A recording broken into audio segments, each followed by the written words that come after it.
That one was not good. Shut up. Okay. We are live. Someone said better be on time. We were 35 seconds early. How about that? How about that? Still on my side, it says we're still a little bit early. Oh my goodness, bro. Where are real eaters at? First comment I see is, why is Isaac built like queso? Do y'all know who that is? I do not. I'm about to know. Who is that? Caseoh. Go ahead and look it up. Nah, this might be you.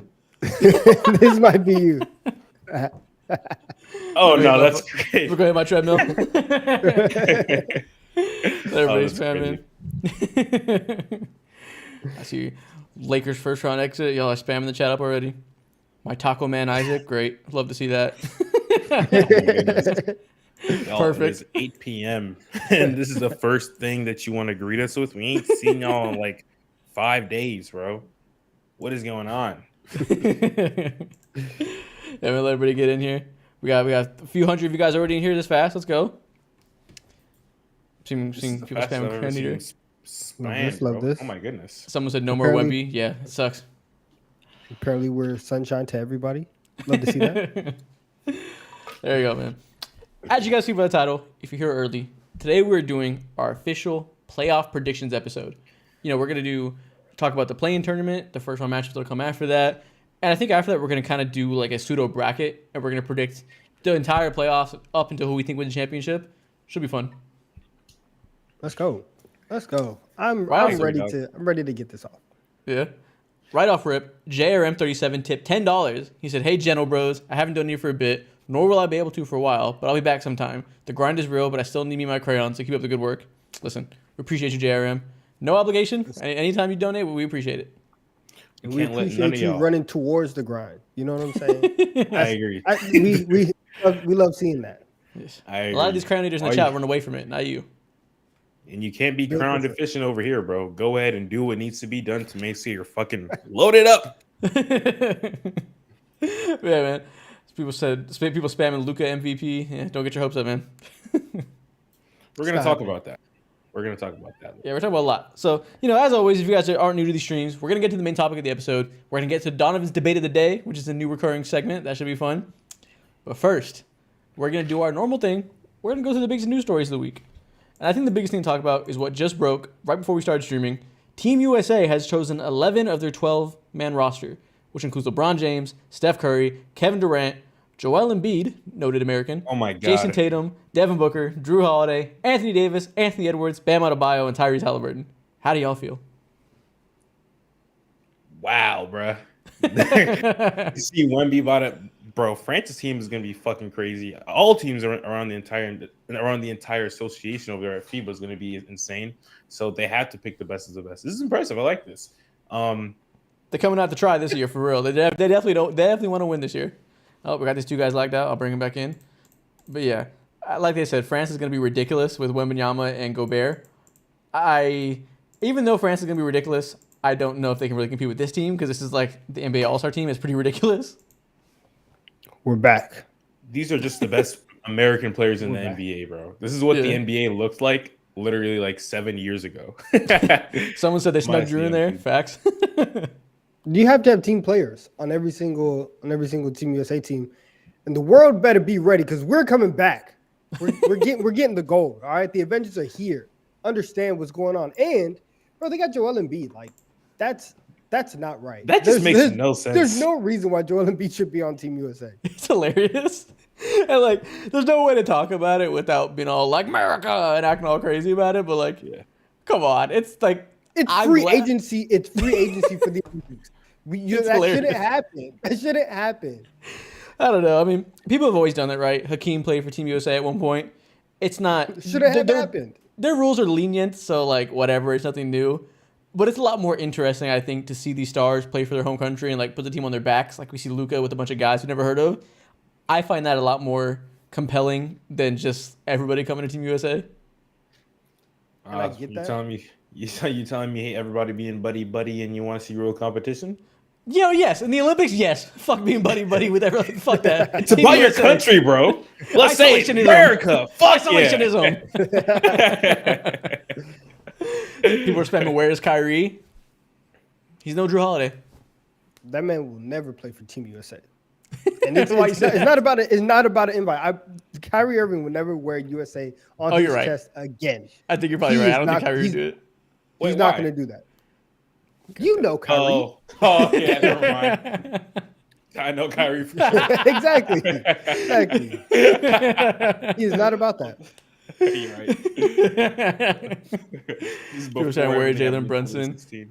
Yeah, so this is 11 out of the 12-man roster. So there's one spot left. People are saying, where's Jalen Brunson? Where's Kyrie? One spot left. Who would you guys give it to if it was up to you to decide? I would give this to Jaylen Brown.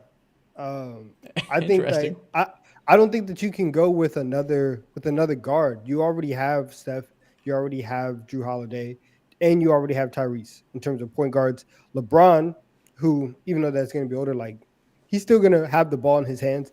Jalen Brunson needs the ball in his hands, and we saw kind of what it looked like this past offseason or this past like Team USA run, where you kind of thought that Jalen Brunson was going to get it going, and then Tyrese Halliburton and Anthony Edwards kind of were the ones. And it's like now, like he worked this way. So I think you just need another person who can play off ball, play some defense, let everybody else do their thing, and you know, potentially have a game where they go crazy and have like 25 in a quarter or something like that. Jaylen Brown fits that mold perfectly. Yeah. Someone said we need Kawhi. My guy, if you think Kawhi is playing anything outside of an NBA regulation game, you're out of your mind. Speaking of that, we can move on to the next topic. Kawhi Leonard reportedly has a lot of swelling in his knee, per Chris Broussard. I was in contact with someone in the know, and they said they are concerned. Are you guys concerned about Kawhi Leonard's knee? I'm always concerned. Perpetually? Yes. Hold on. Hold those thoughts. Philly Loving Ginger just donated $100. Oh! Shout out, Philly. We appreciate you. Common donator. $100. This man is loaded. And shout out to Sahil for donating $3. And Mr. Raul Shark for donating $1. Shout out all three of you guys. Oh my goodness. Wow. That is insane. Appreciate it. We have the most breaded chat ever. I love it. I love seeing this. Thank you guys. Back to Kawhi Leonard. Listen, we're always concerned about this happening. And just like last year, he looks pretty healthy throughout the whole season. Makes it to the end. We're thinking they're dangerous. He plays 2 games in the playoffs last year. Looks like the Terminator. And then misses the rest of the season. We're not at that point yet. But it's not the best sign in the world to see there's already an injury. Dude, when some reporter a couple of weeks ago, I think it was last week, just actually, some reporter asked Ty Lue about the status of Kawhi Leonard and whether or not he was going to be a parent in the first round of the playoffs, and he gave the most obscure, pissed off, and just like low-key condescending answer ever. Mm-hmm. And this just that alone, hearing this, it tells me, bro, their season might be cooked. All for no reason. Not all for no reason, but their season's cooked, bro. I don't know if they have a chance after hearing this shit. Yeah, no, yeah. If Kawhi doesn't play, they're getting beat in 5. For sure. Oh, they're getting whooped. Yeah, if he doesn't play. We'll see. There's still we don't know for sure he won't play, or we don't even know if it's more likely than not. But again, not a good sign. And we'll get to the predictions either way, because I don't know. Do you guys even are you even going to favor the Clippers in this series? It's hard. I've been going back and basketball forth. Teams. Yeah. It's two completely different basketball teams, bro. That's not my question. What's the question? I said, are you guys going to favor them in the series? But again, we'll wait until we get to the predictions part to let you guys decide. Back and forth. Okay. Next thing. The NBA, they have their MVP ladder from NBA.com. I think it's a collection of writers that they employ to help decide it. They've updated it. And for some reason, as the season ended, they put Shea back above Luka Doncic for number 2.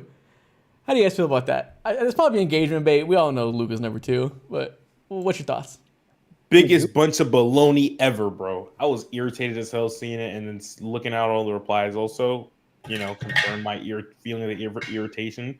It doesn't make any sense, but seeing Jokic hold up at number 1, which is, the real piece of information here, it is interesting to see.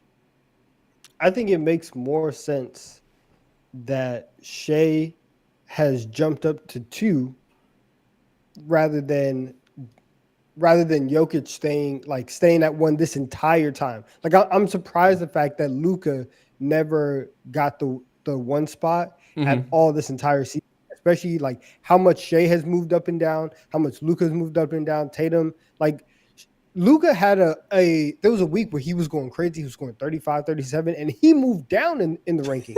It's crazy. There's always been movement in this like ladder.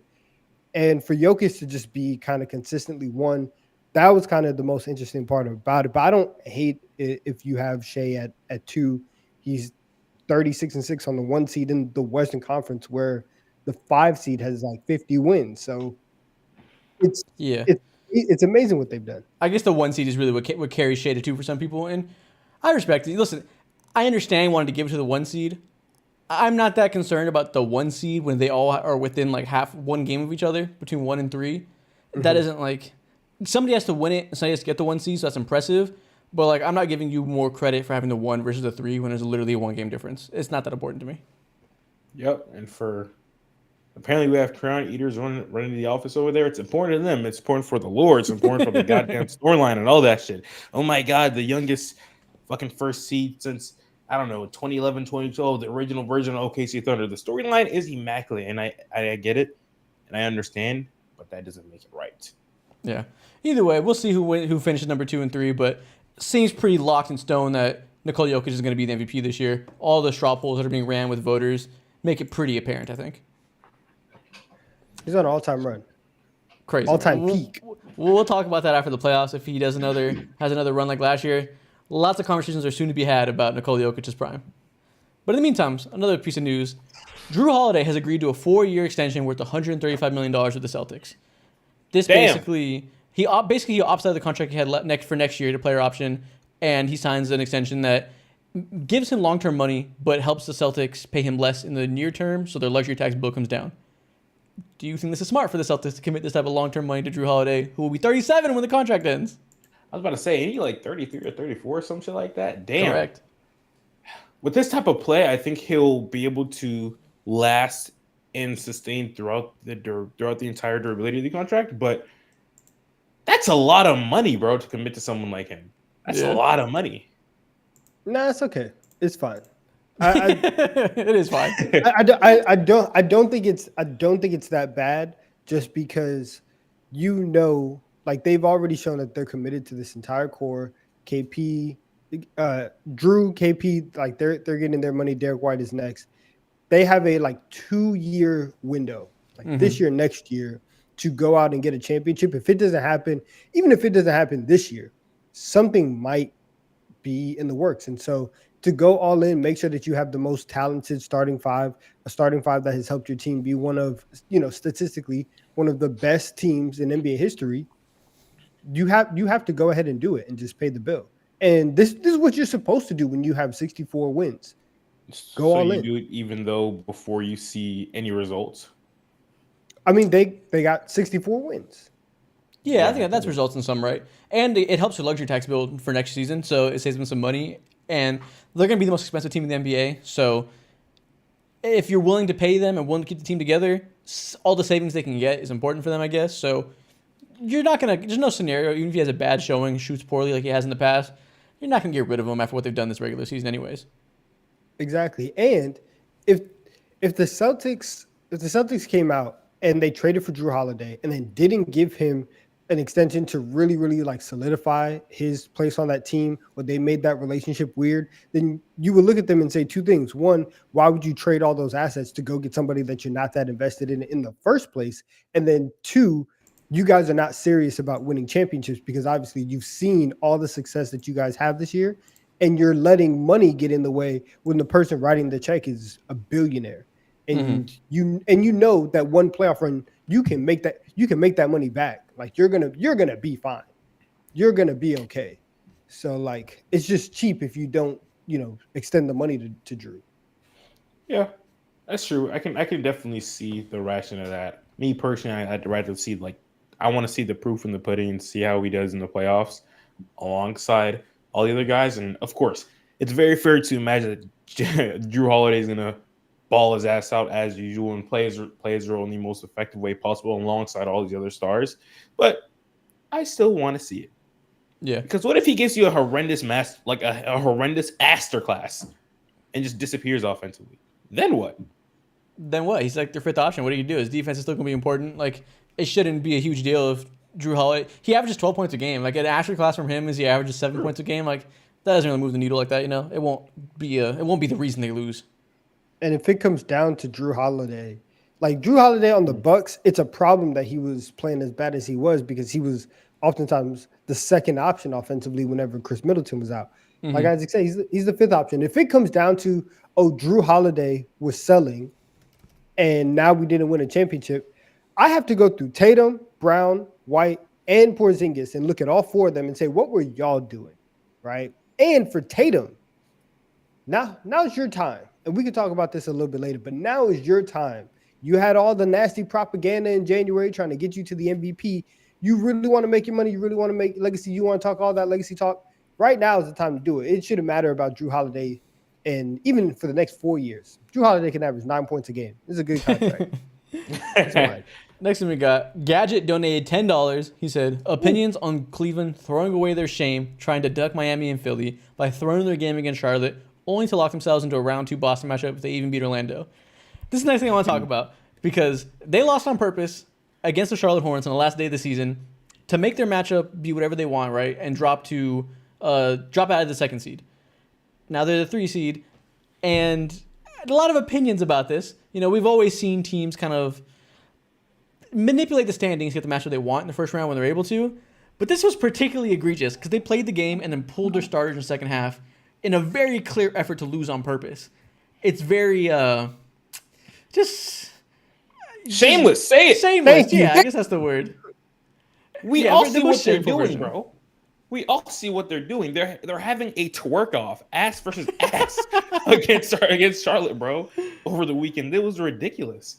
Seeing that, it's like it comes with a lot of risk and a lot of potential backlash. You already deserve it, you know what I'm saying? They're already getting it right now. But if they lose against a team like the Orlando Magic, you know, and if you're an Orlando Magic player, you're going to feel some type of way, and that's going to give you a lot of extra juice. And I would say a series like this can genuinely go either way. Yeah, it's definitely going to be close. And again, I understand people have always wanted to duck certain competition. It's not something new. But doing it in this way, Donovan, how do you feel? I'm sure you're the most opinionated on us about this and the method in which they went about it. 2 questions for you. Do you mind manipulating the standings? And if you do or don't, does the way they did it mid-game effective for you? 1, yes, I do. Okay. Listen, you know the way, you know me. You know the way that I operate. I've seen your movies. Exactly. You go out and you play and you try to win every single game. And because especially like, even though it's the last game of the season, there's 15 games on, everybody's playing at the same time. For you to go ahead and do that, it's disgraceful. Like it's and on the other side, and we're going to talk about, you want to talk about greatness. You want to talk about what basketball is supposed to be like. The New York Knicks had an opportunity to pull their guys at the start of overtime because everything was done. Dante DiVincenzo plays 53 minutes last night or yesterday, right? Tom Thibodeau said, we're going for 50 wins because this means something to us, and that is real basketball. That's real culture. And you talk about the Cleveland Cavaliers, that's why, and I'm going to give away my pick, but that's why they're about to get first rounded. That's why Donovan Mitchell is going to be partying it up in Miami next year because everything is getting torn down. That's why JB Bickerstaff is going to be out of a job because they're out here doing stuff like this, right? It's shameless. It's disgraceful. You play because you're scared. You are grown men in the NBA, the best of the best, and you are scared of other people. I hope you get swept in 3. I really do. I really do. Normal. I'm rooting against. It's normal to see people like scared, but doing it in like such a strategic way, like ripping all your starters top to bottom out of the second half, don't even let them start. That is really disgusting right there. If you're going to do it, at least like be real and just like let all the rookies get burned from the top of the game. You know what I'm saying? Like we see this normally on a day-to-day basis around game 81, game 82. We see the wackiest shit. But to just do it like this, it leaves a sour taste in my mouth. Yeah. Very crazy. Yeah.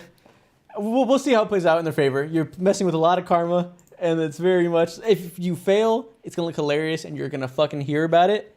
I think if they lose in the first round, it's going to be disastrous for organization. Like Donovan said, coach is out of there. GM might be out of there. Some combination of players is going to be out of there. A lot of pressure has been put on them now due to this. I'll say that. I agree. Next story. Kevin Durant notably stayed pretty healthy this year after being crazy injured over recent years. And he was asked about it today. And he said the way he was able to stay healthy is staying away from floppers and crash dummies who like to throw their bodies on lines to injure people, or I should say, without much caution for injuring people. And he made sure not to guard them this year. Who do you think are those players he avoided? And why is it Draymond Green and Josh Hart? Floppers and crash dummies, bro. That's hilarious. That's Lovely Bev. verbiage. That's Pat Bev. Yeah. Pat Bev, Josh Hart, Draymond, probably Jalen Suggs, probably I don't know, Lowry. Marcus Smart. He was out of the year out for most of the year. Thank God for everybody's knees. Marcus Smart's ass would have been avoided. Throwing the entire Knicks roster too. Talk about flops and crash dummies. They will die for anything. Yeah, the whole Knicks roster for sure. Yeah, That's playing with passion. Right? That's playing hard. Good for them. That is hilarious, bro. Genuinely speaking, I hated that from you. Good for you. genuinely speaking, KD's his longevity. It sucks because like LeBron always gets all the shine, and that's what it's gonna be. But his longevity is genuinely impressive too because of the injuries that he's went through over the course of his career. Tearing your goddamn Achilles and being arguably a better just as the same level or even a better version of you were prior to that is ridiculous, bro. Yeah. Good for KD having a healthy season. Y'all, we have 279 likes on the stream. There's 1,200 of you in here right now. Spam those likes for us. Help us get the stream in front of more people. And we're going to keep going. Next thing. Very irrelevant, but it's hilarious because it's a talking point other people say. How do you guys feel about Kevin Hart on his ESPN2 broadcast saying they cannot give Nikola Jokic any more MVPs? It's not good for the NBA. How do you feel about this What idea? the hell? You're on my TV talking about some goddamn basketball, dude. I just know about goddamn basketball. What the hell? The only time I want to see him on my TV is if it's like All-Star Celebrity Weekend type shit. Oh my God. Adam Silver says he's tired of the way the NBA is being talked about. Boom. Under his timing, he lets the NBA, his NBA, ESPN relationships put this on TV, bro. This is gross. Yeah, man. Well, okay, I don't give a shit about what Kevin Hart has to say, so this isn't the point. But there's a lot of talk about Nikola Jokic being like a media favorite and getting a lot of special treatment and stuff. Like, it's a talking point probably mostly of people who are jealous their player isn't getting MVPs. But how do you feel about this general sentiment that you see a lot on like Twitter and stuff like that? You just gotta look up. You have to realize what's happening. You need to start living in reality and understand that like Jokic on a bad night can have a Domantas Sabonis stat line, but be impactful. Like he can actually do both. Whereas where like some people might come out and they get numbers, but it doesn't really change the game. Or you can change the game, but somehow your numbers don't do that. Jokic is the best of both worlds. And everybody talks about the Nuggets like there's some super team. That's because of him. Like you would not think about Aaron Gordon the same way if he wasn't playing next to Jokic. Yeah. Everybody would hate if Michael Porter Jr. was in Orlando instead of Denver, he would get called 6'10" Cam Thomas. Like people would hate on him so much, but it doesn't happen because Jokic is not carrying them, but Jokic is leading them to the finals. Realize this is greatness that we're watching. Yeah, man. Nasty narratives, but like I said, everybody's jealous that their favorite player isn't the one winning the MVP, so I guess it comes with the territory. Facts. Disgusting work. Next thing up, that's the main news stories I want to talk about. We should talk about what the title of the episode is. Let's talk about these NBA playoffs. First things first, we got to talk about these playing games. They start on Tuesday, and we have the full bracket in front of us. As you guys know, the first playing games will be played by the 7 and 8 seed this coming Tuesday. Pelicans versus Lakers, and 76ers versus Heat. Which conference y'all want to start in? The West, of course. Yeah, let's start with the West. Okay. What do you guys think about Pelicans versus Lakers? What is your prediction? Who is winning this? No. We're going to start with you. What do you think as the resident Lakers fan, right? Lakers by What is fucking the level of 20. delusion? They're beating the shit out of the Pelicans. LeBron James is Zion Williamson's kryptonite. That motherfucker looks like the Nasa Antetokounmpo with LeBron guarding him. He's not faster than him. He's not stronger than him. He has to shoot middies against him, which he cannot make. Clanks him off the backboard.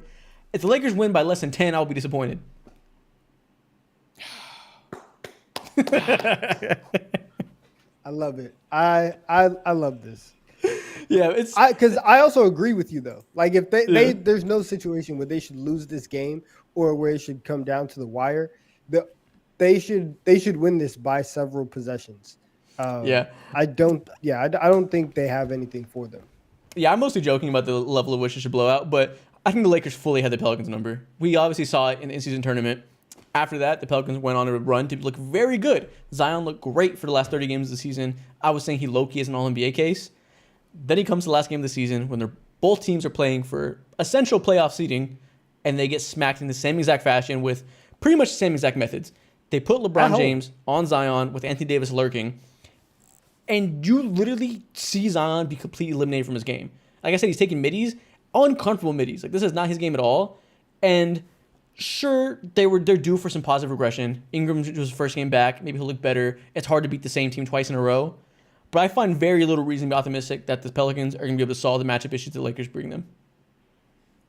It is a matchup nightmare, bro. What LeBron James has been doing to Zion, and of course, like having AD there scares everyone right behind him as well. He just like zapped Zion out of all of his superpowers, neutralized his ass, froze his ass, bro.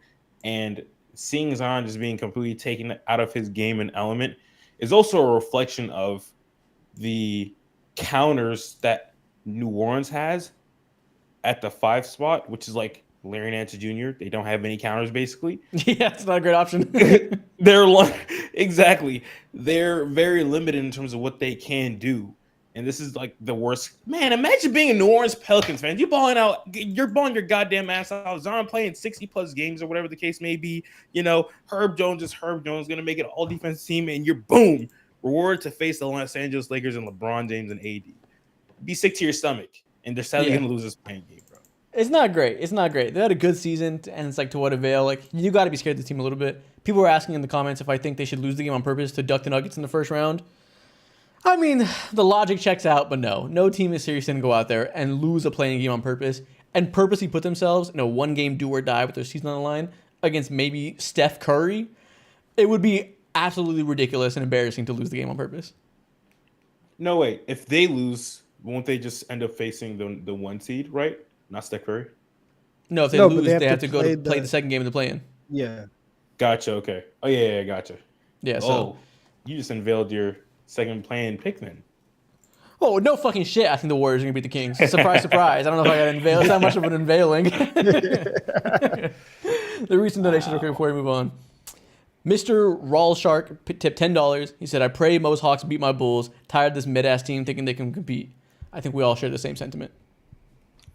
Genuinely speaking, this is the worst playing game in playing history, bro. Or it will be, at least. No one cares. Actually, no, I lied. It's not going to be the worst playing game. The Hawks played the Hornets a couple years ago, and the Hornets got their backs blown out. Generally, brother, I'm right with you. I want you guys to win.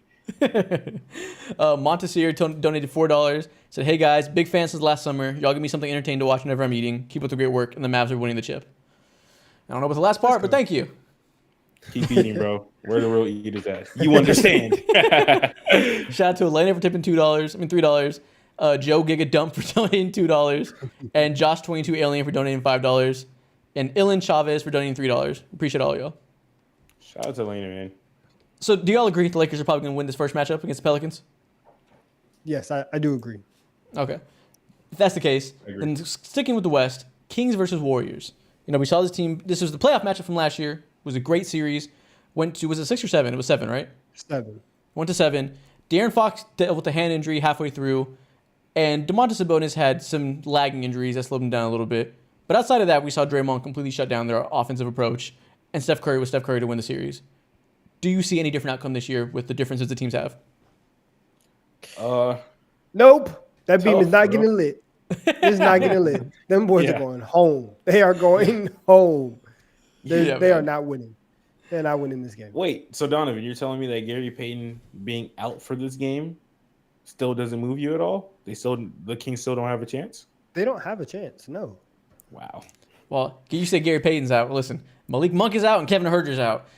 Exactly. We've talked about the past few weeks. They have no depth. What's the opposite of peaking at the right time? Shitting at the wrong time? Apart. Yeah, falling apart, whatever it is. They are doing the opposite of peaking when it matters most, completely falling apart. They just torpedoed down the standings, so they've had a rough couple weeks. And the Warriors have like opposite of that, I think. I think they've been pretty good for a while now. They've been one of the best teams in the league. Let's talk about it. Top 5. You're so annoying with this. You've been on the hype chain for 2 weeks. You love them. Am I lying or what? No, you're right. You're right. Best team. One of the best teams in the league is a little rich from my love. I know where you're coming from. It's the truth, bro. Okay, so you think they're going to blow up the the Kings? different Warriors team than we seen initially, and considering that Sacramento Kings got worse, the Warriors have an actual center now, and Klay Thompson has resurrected somewhat. They're gonna win this. They're gonna win this one game pretty handily. Yeah, we know what Draymond can do to Sabonis. He's the kryptonite for his game. Someone said Kevin Huerter's been useless this entire season. Why are you acting like he's a game changer? It's not about Kevin Huerter. It's just when you have the lack of bodies, like the people you have to elevate above them. If Kevin Huerter was useless, what do you think about the guys that are playing behind him? You know, like it's just it can't be good for them. Yeah, the depth really hurt, bro. The depth really fucking hurt. And that was a huge strength for the Sacramento Kings the entirety of the last year, just having multiple dudes who can do similar things and like just be really explosive pieces. And just to not have pieces like Kevin Huerter, who wasn't explosive in the playoffs last year and has been for like 75% of the season, his presence still matters. That's it. And to not have him there alongside Malik Monk, which hurts even more, is like, damn, bro. Yeah. Also, okay. If you think that the Warriors are gonna let Harrison Barnes, of all people, beat them out of the playoffs, it's not happening, bro. It is not happening. Harrison Barnes is the most washed player I've ever fucking seen. I follow a Kings fan on TikTok. His name is escaping me, and he was saying that Harrison Barnes is the worst starter in the NBA. People don't realize it.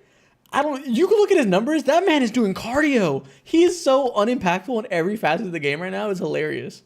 I don't know what they got to do to replace him, but something has to be there next season that's not Harrison Barnes. He's actually kind of been hooping these last like 3 games. Really? Is that 3 games he did? Yeah, it's actually not. It's like Let's pull the 22. It's just like 22, 12, 17. Just like regular Harrison Barnes stuff. Good games, yeah.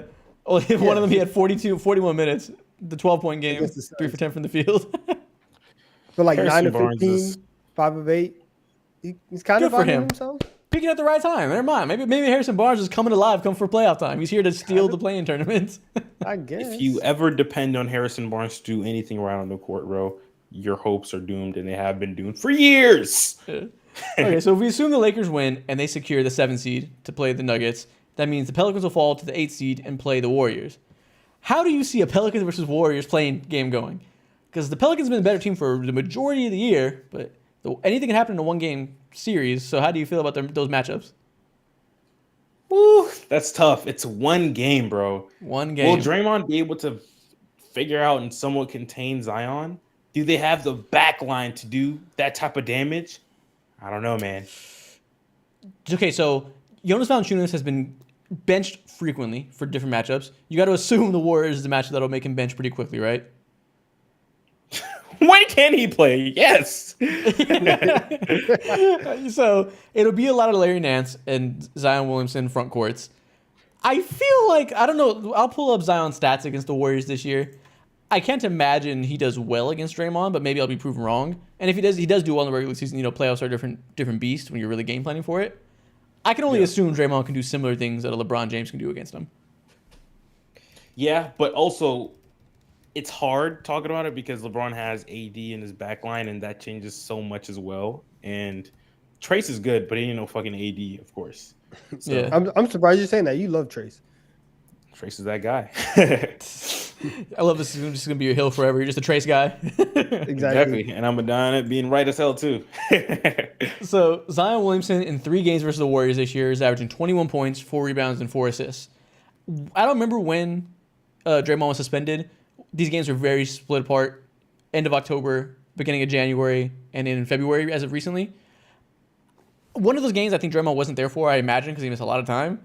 But, you know, 19 points, and 26 points in his most recent game against them. No, they don't lock him down by any means. Listen, you want to like look at Zion and look at the Pelicans and kind of give them credit for how they've been able to play, especially like towards the second half of the season. Mm-hmm. But if we're gonna sit here and say that we don't trust Steph Curry and Draymond Green more in a one-game scenario than the New Orleans Pelicans, then we're all lying to ourselves. So I'm gonna take so like we can talk and be like, oh, like this matchup and what is Larry Nance gonna do? Like nobody cares about Larry Nance. This is a Steph Curry production. The Warriors should win, are probably gonna be favored to win, and I'm gonna take them. I'm gonna take them to beat them. In this game that they did play, the last game that they played, that was the game that Draymond scored like 0 points. He put up the first double-double with no points in NBA history. Crazy shit. And what a baller. If I remember correctly, the Pelicans were like up by like a cool 20 or whatever, but that lead got decimated in like classic Warriors fashion. You know, they came back in the fourth quarter and they dropped like 35 or 40 in our fucking head. Still lost, of course, but the lead was decimated. So with that being said, I might have to lean towards the Pelicans because the athleticism of Zion is just genuinely so hard to stop.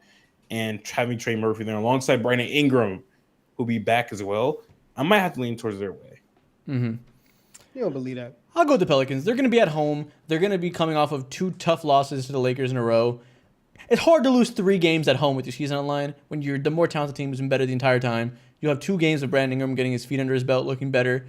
We saw it in Spurs' last game against the Lakers. He, again, was limited in minutes because it was his first game back, but he made some big shots and clearly injected an element of life into their team that they desperately needed. And when we talked about the Power Rankings episode, I was low on the Pelicans because they didn't have Brandon Ingram. A month ago when they had him and they were peaking, I was like, they might beat the fucking Clippers. So I'm hoping that after 2 games of getting their feet wet, they can look more like that team than they did than they did this last game. And I'm going to go with the team that I think has been better all season. I'm going to go with the Pelicans. Man, I'm going with Steph Curry. Wow. Yeah, if I want to go the Warriors for sure, but I just don't think they have enough backline defense to help out Draymond. So I want to lean the Pelicans. Okay. Chat, spam up who you think is winning the series right now. Spam be the Warriors or Pelicans. I got a feeling who I'm going to see more of given the fan bases, but let me see who you guys think. Spam it up. I immediately see Warriors for sure. Listen, I get it. They're the Warriors. They're the fan favorite. Nobody's going to want to pick the Pelicans. You'd much rather see Steph Curry in a playoff series than you would the Pelicans. But I have faith in the Pelicans still. Yeah. Yeah, I agree. That's a fair assessment.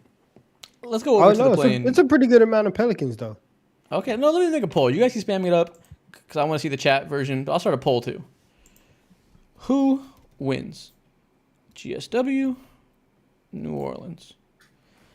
It's a very interesting matchup because there's legitimate pros for both teams, right? Like the Warriors obviously have Steph Curry. Kuminga's look really good as of late, and they have Draymond as a defensive anchor.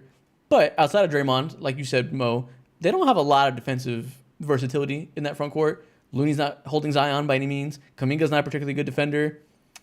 And you have Herb Jones to put on Curry, but outside of that, there's some perimeter defenders that he can expose. You know, CJ McCollum's not going to lock him down or anything. But Trey Murphy, Herb Jones, and Ingram is a lot of length to throw at Steph Curry. I feel like his life's going to be very difficult. Yeah, exactly. I just don't know if they have enough versatility to go ahead and do with what the Pelicans will do in the paint to them. Mm-hmm. I just don't know. 418 votes, 50-50 right now. This is the closest poll ever. You guys are going crazy. Oh, my goodness. That's crazy. Right. I let that one keep running. That's clearly a very interesting matchup. So we'll move on to the East, and we'll let that poll keep going. People keep spamming up what you think. Let's get that 500 votes. No, while they do that, let's read the next donations we missed. Shout out to DQ Senpai for tipping $5. Appreciate you. He said, which teams do you think will make massive changes or disappoint this season? Let's say disappoint. I think most of them will. Yeah. Yeah, absolutely. The first thing that comes to mind is easy the Cavs. Mm-hmm. Yes. But we'll get to that. Yeah. We'll talk about it. You'll get your answer very soon. Shout out to KX2L for donating $3. He said, what international role players are you excited to see as high-level starters in the Olympics? That's a good question. Bogdanovic. Oh, he's a bona fide hooper for sure. Yeah. Patty Mills always. Patty Mills is a fucking goon international play. Yeah, but he's old Who now. else? Does he still have it in a tank? I don't know. Yes, I bet he does. Yes, he does. He does. I bet he does. He will still give Team USA 25 points. Yeah. Oh my god. Just nasty. Shout out to Adam Scott 04 for tipping $3.73. He said, "Love from Scotland. Appreciate you." Shout out to Scotland, man. Shout out to Scotland. There you go. All right, we got 615 votes in the poll. 52% of y'all are going Golden State Warriors. They edged it out. Shout out to the Warriors. They win in T3 fans' hearts. Listen, But honestly, man. when you account for the fan base differences, low key, you give like a 5% padding. I think that kind of means the Pelicans win. Oh my god, you're gross. Shameless. Talking yourself delusion right there. 4K for you folks. I love We it. gotta I give do it what's all it the called? time. What's it called in golf? You got a handicap whenever you're bad, and they give Yeah. you like a couple strokes up. Yeah, we gotta get the Pelicans like a 5% handicap. All right, going over to the East, the playing tournament. First game, we have the Bulls. Actually, no, the 76ers versus Heat. Amazing game, I think. Joel Embiid came back from injury and just casually won 8 games straight and looks pretty much like Joel Embiid. He's dominating again. They have one of the best lineups in the league whenever him, Maxey, and Kelly Oubre are sharing the court. I feel very confident in them. I think you guys do as well. We know what the Heat are come playoff time. Yeah. Who are you favoring in a 1-game sample size in Philadelphia? I'm taking the Miami Heat. What? Really? You I what the? am. You just gaslit me before the I show. am. You were telling me how you don't believe in the Heat and shit. You were literally just telling me that. I don't think that the Heat are gonna do anything once they get into the playoffs. Okay. But I think that they have one game in them to get to the playoffs. They'll get the 7th seed. They'll play the Knicks, and I mean it doesn't matter if they played anybody. Oh, this man lagged out mid-sentence. Oh shit! There we Probably got go. his Wi-Fi. Stick was trash, bro. The basketball guys was like, "Shut the hell up, Zap." I'm back, and I'm still going.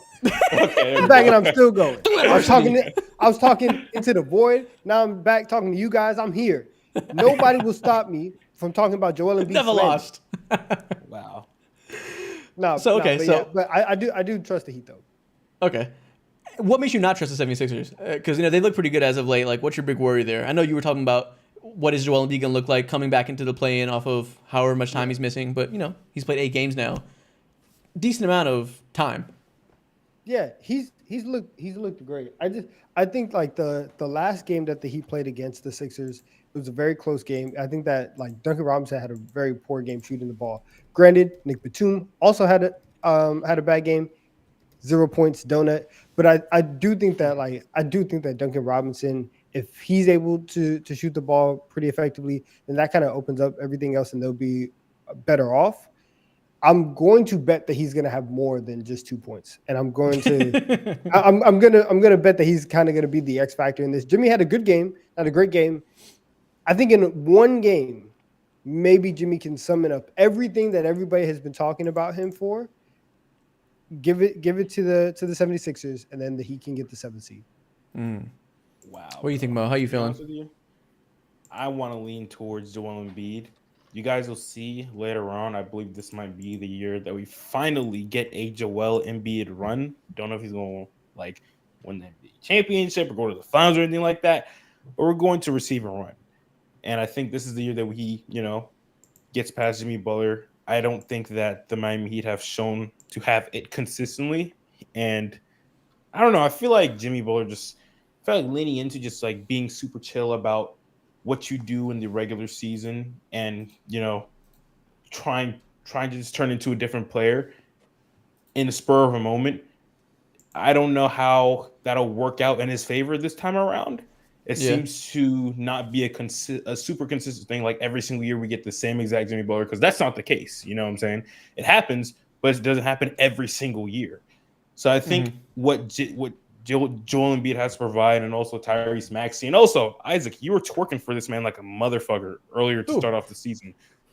Nick, he is fully back with a fully healthy Joel Embiid, and to see Joel Embiid with the best and looks probably the smartest coach he's ever been with in the NBA playoffs, I think that'll change so much for him and make his life so much easier. Mm-hmm. Yeah, it's an interesting matchup. I think both teams are at similar levels. I think I'd prefer the Sixers in a 7-game series against most teams. But, they got Bam Adebayo, who, listen, as far as Joel Embiid stoppers go, one of the better options to have, a great defensive player.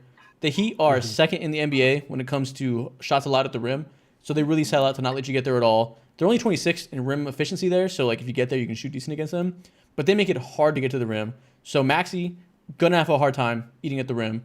Joel Embiid obviously gets to the rim really well, but we know he kills you in the mid-range. So I don't know how I feel about that, where if they're going to force him to be a mid-range shooter like they do most people, Joel Embiid can kill you in that way. So he's not exactly the guy you want to make beat you with jumpers. He can do it. But, the Heat, they have a way of making their shooters be a lot more shooty-ish in the playoffs. So I kind of have a feeling that if they're going to make Joel Embiid take a lot of mid-range shots, they're going to be raining threes. It's going to be effective. They're pretty healthy. I kind of want to go the Heat, but I'm not confident at all either way. The only way masterclass is on the way. Yeah. No, I think the Sixers are a better team, but I think the Heat might win. They might be better against the Sixers. Yeah. No, that's a fair assessment. I'm scared to see how Tobias Harris is going to play because he's been pretty up and down, and a lot of 76ers fans, talking about following people on Twitter, bro, 76ers fans fucking hate Tobias Harris.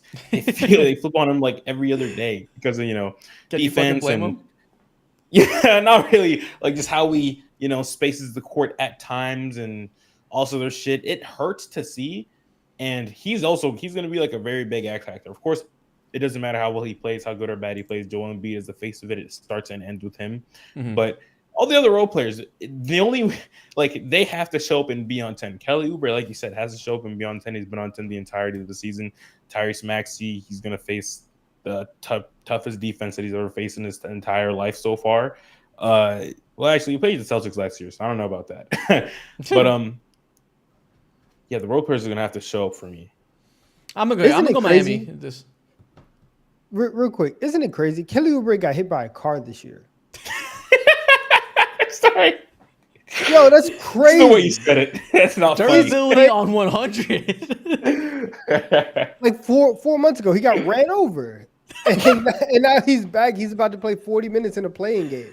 He's awesome. He's just crazy. Dope as fuck. Like, that's such a cool ass accomplishment to come back from. That's insane. Injury report. Hit by a car. No, I just don't think we talk about it enough. Like injury report out room. All right, 53% of y'all said Philly in the poll. I guess we can lean with the chat because we're pretty torn. Yeah.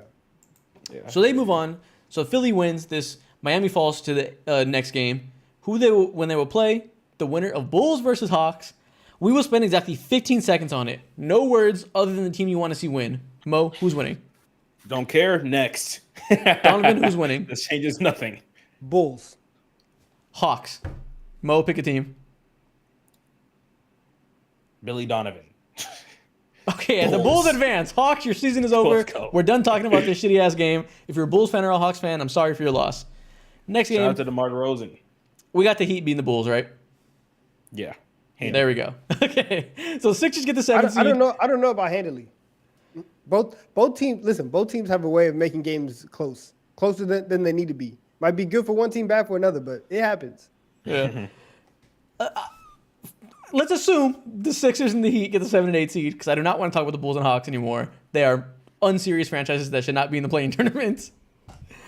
Now, we have our seedings done for the first round. Let's go back to the Western Conference and get to the actual series. First round matchup, we have the Thunder versus the Pelicans. Who wins? Don't do that. No, we're not giving the Pelicans the handicap. You lost. Me and Mo both picked the Pelicans.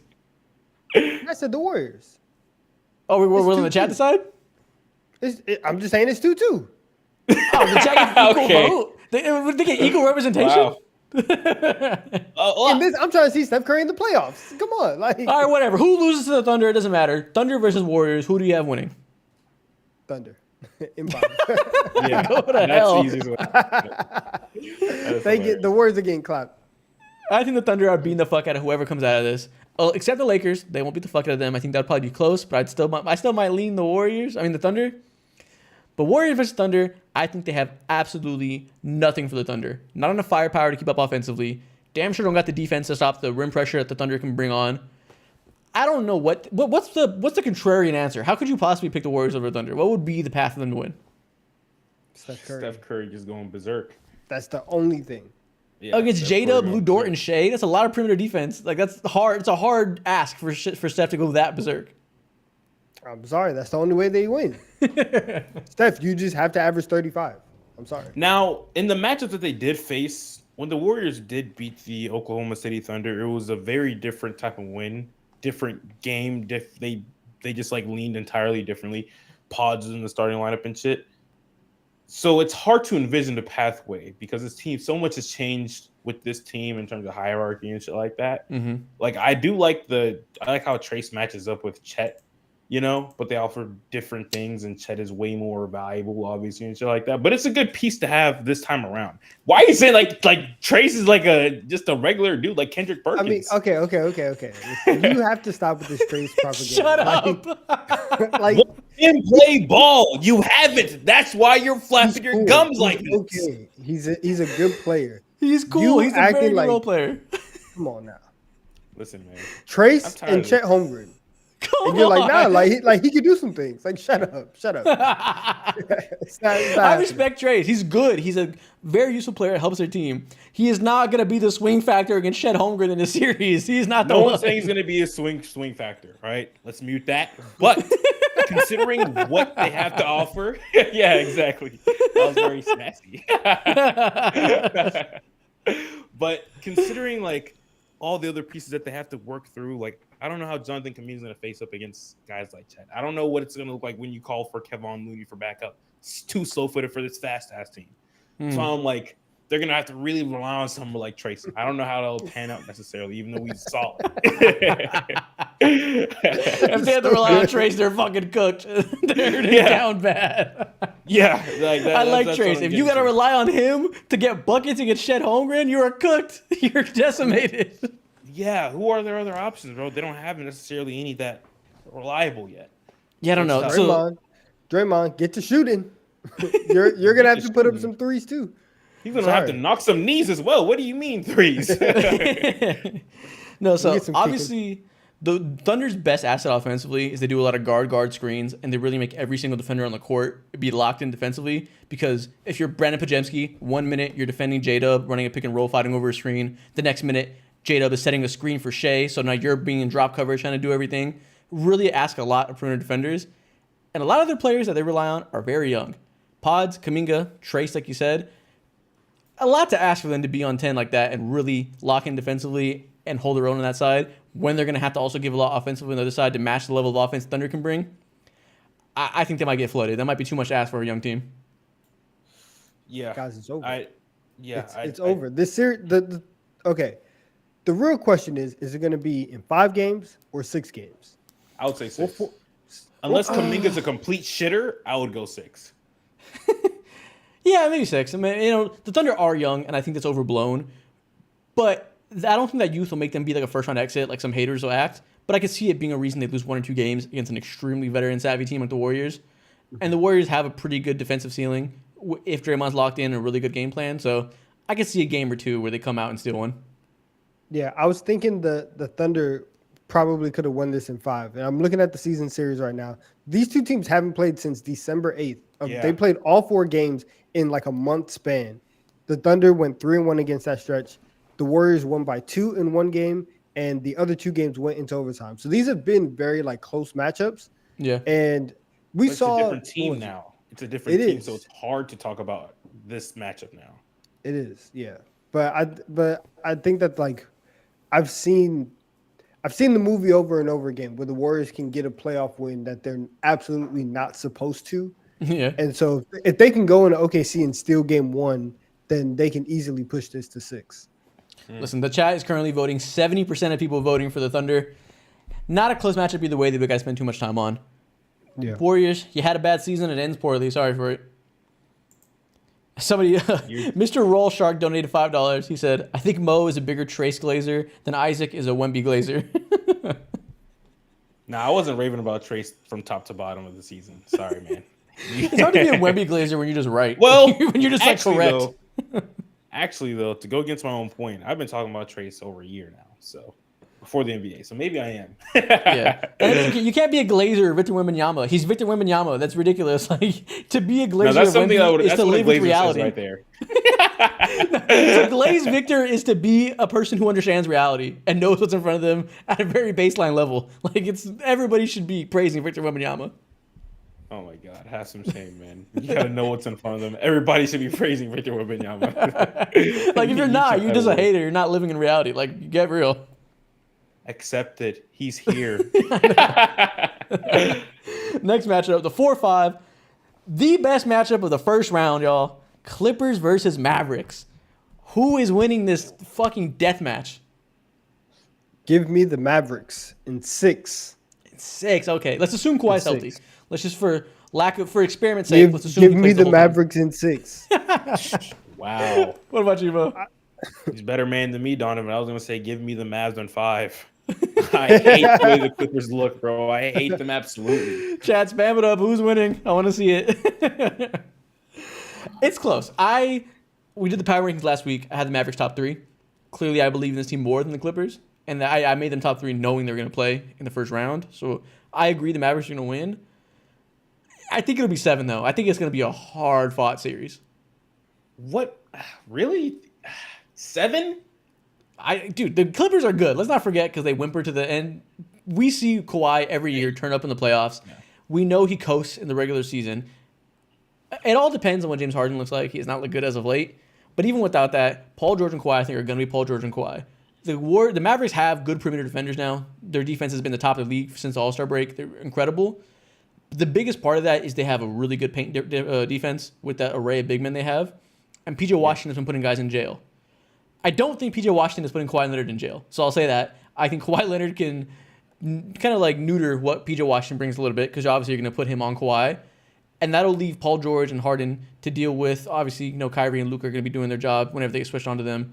But Derrick Jones Jr., Dante Exum, these guys, I'm not horrified of that if I'm Paul George. Like the 6'7" white man stomping down the every single second of the game, bro. They don't have anything for the Mavericks offense. That's why I think they're going to lose the series inevitably. I think I'm trusting Luka and Kyrie with 2 lob threats and a stretch 5 and plenty of wings that can shoot on the perimeter along with them. I don't see the Clippers having the defensive ceiling to really lock that down. Zubac is going to be very taxed, and their small ball units aren't what they used to be. And that's why I would go with Dallas. The last time we saw Luka with a running mate go up against the Clippers, it was Kristaps Porzingis, and then he ended up just like standing in the corner. And then I think he even got hurt in that series. Mm-hmm. If Kyrie plays the way that he's been playing, which I have no reason to believe that he wouldn't, and then Luka just comes in, rolls out of bed, gets a nice 37, 10, and 12. They're not beating them. They're not beating them. They need James Harden to be at least at like a 7 out of 10. And do you trust James Harden to be a 7 out of 10 in a playoff series? Do you trust Paul George to show up every single game? Like, we're talking about Kawhi Leonard showing up and being himself. He's coming into this series hurt. We don't even know if he's going to play game 1. Yeah. And if Kawhi's not there for game 1, then that game should go to the Mavericks.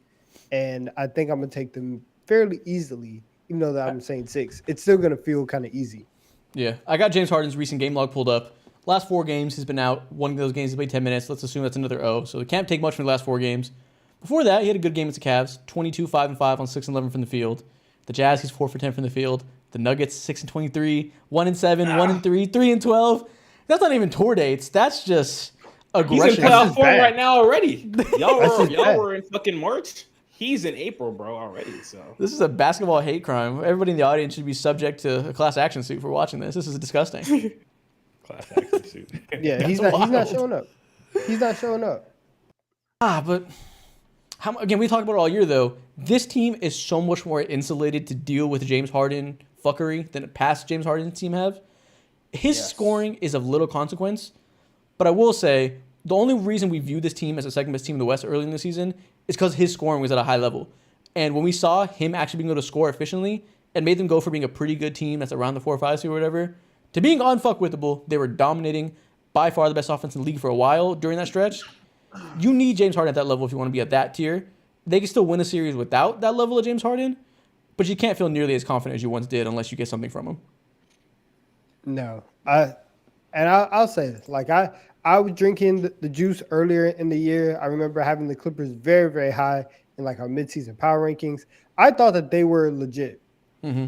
I was tricked, You right? were. They were legit I until they weren't. Like they were playing good, and then they'd stopped. Like it's not your fault. I You should just have known, but like no, but like look at the franchise, right? I should have known that I can't. You can't trust these guys for 8-9 months straight. That's on me, and I apologize to all the Carolinians out there. I shouldn't have done that. But coming into this series, this is where, as a man, you right your wrongs, and so I'm just not going to pick that, and so I'm going with the Mavericks. Sheesh. If you want to say Clippers in 6, I'd be okay with it. But the issue is, Isaac, like you said, they're more built than any James Harden team ever to deal with the James Harden fuckery. But the issue is that they have like more fuckery going on behind James Harden, which is like the Paul George is also prone to fuckery. Exactly. Yeah. Paul George has been naturally prone to that. As of late, throughout his Clippers history or whatever, he's been really up and down, and he's kind of unpredictable at that standpoint. But even behind Paul George, you don't know, of course, what Kawhi is going to be and do. And then, I don't know, Zubac is so cooked in the situation, scenario. I don't know if he has his foot speed to go ahead and keep up with what Luka's going to do with him in the pick and roll, and having Derek Lively now and Daniel Gafford, who are completely different specimens compared to what Zubac had to deal with a couple years ago. So yeah. And I feel a lot better about the bench units of the Mavs because they can stagger Kyrie and Luka. They aren't going to deal when the Nuggets play, when Jokic sits, they lose their leads. They have to come back, and Jokic has to blow the team out to build a new lead. I don't feel as scared about that with the Mavericks in a playoff setting because they have the ability to make Kyrie man second unit style Luka. And the Clippers do the same thing with a Paul George and a Kawhi. They have that similar ability. And I think in many instances that would be a huge advantage for the Clippers to have that bench supremacy. I don't feel like that'd be a big advantage against the Mavericks. They can kind of nullify that advantage the Clippers usually create. It's a great point. That is a great point. Yeah. Listen, the chat agrees. The chat is at 75% Mavericks. They think it's going to be a bloodbath just like everybody else. I caution you if you're that confident in the Mavericks. I would temper expectations a little bit because the Clippers are still good, but it seems like a clean sweep over here. Oh my gosh, bro. That is crazy. Next up, we got Timberwolves versus Suns. Y'all think about that while I read some donations real quick. Shout out to Gurgle. I'm not even going to say that name. Shout out to you for tipping $5. Shout out to the fourth door for tipping $1. Appreciate you. And shout out to Mr. Rawlsharp for tipping another $5. He said, Isaac, I glaze Wemby too. It's okay to admit you do. Shout out a fellow Wemby glazer, I guess. Next series, Timberwolves versus Suns. The Timberwolves were the 1 seed for the entire year, finished at the 3rd seed. Their path to the finals is now the Suns, Mavericks, Nuggets. To go those 3 teams in a row to make the finals. Do you think they get past the Suns in the first round in the first place? I think they do. I think they do. I think that their defense, the Suns have Kevin Durant, the Timberwolves have Jaden McDaniels. Yeah. I don't know. I was kind of down on Minnesota last week, 2 weeks ago, and I'm still a little bit nervous just because I think that their offense might be bogged down, and if Phoenix really gets clicking with Booker and Durant and Beal and all of them kind of start firing, I don't think Minnesota has the offensive firepower to keep up. But I don't think it'll get to that point because I do believe in Minnesota's defense. And I think that Rudy Gobert is going to do a really good job. I think that Ant also, now that we're in the playoffs, he's going to be able to go full throttle, turn up his defense on the other end. And if him, McDaniels, and Rudy Gobert are locked in, right? Mike Conley doing his thing. If everybody's locked in defensively, the T-Wolves are really, really hard to beat. I think I will take them. Can I show you something real quick? Yeah. I'm going to show you something real quick. Granted, I don't know if this means anything, but Anthony Edwards in 3 games versus the Suns this season, 14.3 points, 6 rebounds, 3.7 assists. In these 3 games, his plus minus has been minus 29, minus 13, and minus 21. He put up 13, 17, and 13. The Phoenix Suns have his fucking number for whatever reason possible. And I would love to be a huge fan of the idea of believing a defense over all else, but you just have to be able to go bucket for bucket with this team. And I don't know if the Minnesota Timberwolves, out of all the top playoff teams, are the worst team to be set up to do that. And the Phoenix Suns as of late have been clicking on all cylinders. Bradley Beal has been snapping. I don't want to say a different player, but he's been like peak Bradley Beal over the last 12, 15 games. And having him be revived alongside KD just being who he is and Devin Booker doing the same exact thing. You have the defensive, I don't want to say genius, but you have a defensive head coach and Frank Vogel who's, pretty good on his end as well. I think that yeah, I think that he's able to go ahead and sneak away with this series, bro. I hate to say it. These are Bradley Beal stats as of late. 36 points, 20, 26, 19, 33. Been on a good tear. You're starting to see, at least in this run, it's only a 5-game sample size, but I feel like we're seeing him and Devin Booker have a much better feel of when to play make and when to get their own shot and when to really play off of each other well. That's peaking at the perfect time because there's been a lot of times this year, Donovan's been the first one to tell us, what the fuck does Bradley Beal bring? We're starting to see the advantages whenever they can be on the same page. Yeah, I'm going against it though. I'm going against it. Okay. I mean, because even last year we saw, and granted, they lost in 5, and maybe that's what ends up happening this year is that Minnesota fights very hard, but at the end of the day, they just don't have the late game offense. But we've seen all year, Phoenix doesn't have the late game offense either. So I'm not too scared of what Phoenix can do if the game gets really close down the stretch. And Ant had a really good series. And again, even though that the T-Wolves lost in 5 to the Nuggets, that was probably Denver's toughest series. They really, really had to dig deep to go and get some of those wins. And now that McDaniels is back and he wasn't there last year, Naz Reid is here as well. We'll see, right? How much of Cat will be able to participate. I like them, and I'm going to pick them to win, but I see that I'm outnumbered. No, I haven't decided. The part to me is Minnesota has the best defense in the league because of their rim supremacy, obviously. Rudy Gobert and good perimeter defenders around you. Incredibly difficult to get to the rim. They allow the second most mid-range shots in the league outside the Warriors. That's by design. They want you to take middies, and they want you to take the least efficient shots on the court while they focus on the rim and 3 and really try to beat you with math in that way. Makes sense against most teams, but we've seen year in and year out in the playoffs that goes out of the door a little bit in the playoff setting when you have shooters like a Devin Booker, like a Kevin Durant, that can shoot so well from the mid-range so consistently that the math isn't applied to them the same way. When you're shooting over 45% of these mid-range shots in a playoff setting where things are really slowed down and the games are close, you need a bucket every time down, that advantage gets smaller and smaller. So it's kind of like, in the one thing, every defense has to give something up on purpose and allow you to beat them in some way. And the Suns are perfectly equipped to thrive in the way that the Timberwolves want teams to beat them in. So I don't know if that's really gonna. Do you think their defense is gonna look quite as good when that's the case? Yeah, I don't think it's gonna be fine. Is it going to operate at peak level? Probably not. But even 75-80% of what the Timberwolves can do defensively is still better than the majority of the league. And we've been waiting for the Timberwolves to get together, especially now that the Cat's back, and really show us, can you guys show everybody that, we can trust you and you can put all these things together. I feel the same exact way about Phoenix. I've been waiting all year. And granted, like Mo said, Bradley Beal, he's coming on. But I've been waiting all year for the Suns to have an extended period of time where I can look at them and legitimately say, I trust you in a 7-game series. And I can't do that. I think that the ceiling for the Suns is probably what it was last year. You guys have a very explosive 2 games, get everybody thinking that you're going to do something, and then you're probably going to get figured out and have the same issues that you've had all year. But last time, they were playing Nikola Jokic. So they had those explosive 2 games and then just got decimated by the smartest mind in the sport. That's not going to be the same circumstances this time around, They're going to, Anthony Edwards is going to have to put the team on his motherfucking back, and he's going to have a crazy showing like we saw him do at the start of last season in the first round. He's capable, but the Suns aren't a horrible defense. They've been around 10th or 11th in defense all year. Somehow they maintained a pretty solid rim defense with Jusuf Nurkic back there. And I don't know who they're going to throw at him as his main assignment on the perimeter, But it's not going to be an easy series for him, I don't think. He's not going to just like cook them like he would like the Kings or whatever.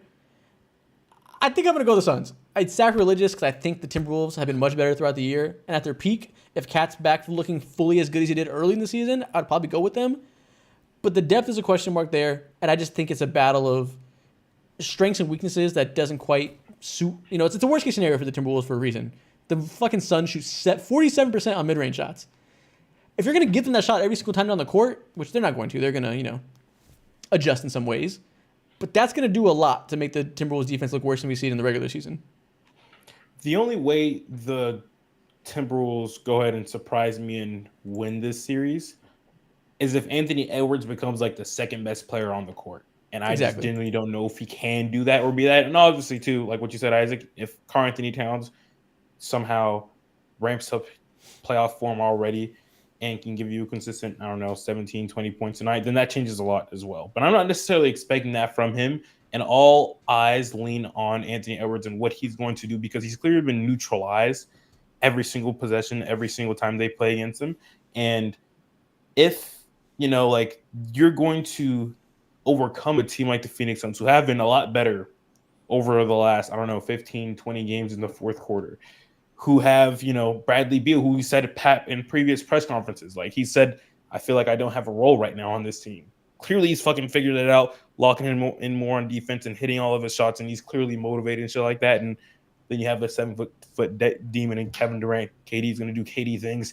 Yeah. It's just so many things that you have to figure out ways to see Minnesota win. And at that point, you're doing mental gymnastics. And I think at this point in time, they just might be, in a weird sense, outclassed. Yeah. Doubt Nas Reed if you want to. doubt Nas Reed if you want to. Okay, we'll see. Hold on. Right, speak about doubting. 2 seconds real quick. There are 2,000 people in here right now as you speak. They're looking at us, me, you, Isaac, and Donovan. That's fucking weird, considering they haven't hit the like button, bro. You telling me we over here giving y'all a great show, and only 694 y'all left the like on the stream? The like button is right there. It don't cost you nothing. You don't got to move. You don't got to use that much mental power. It's right there. Click it. And I'm down you. You can't get us to 1K. What are you going to do about it? We'll they're going to start asking the Thug Shake for likes like they always do. I'm asking you right now watching a Thug Shake.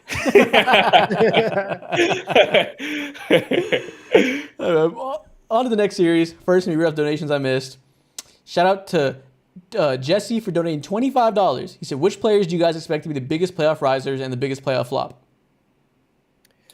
Playoff riser and Jalen Brunson. Well, I mean, he's just gonna keep doing what he's doing. Sure. It's not really a rise. He's not rising. Honestly, I think Franz. Franz has had a very, very bad shooting year, and I think he'll be able to turn it on. Okay, that's super interesting. Shout out to the fourth door for tipping $3. Oh, Mo, you can say who's your playoff riser, Mo? Playoff riser.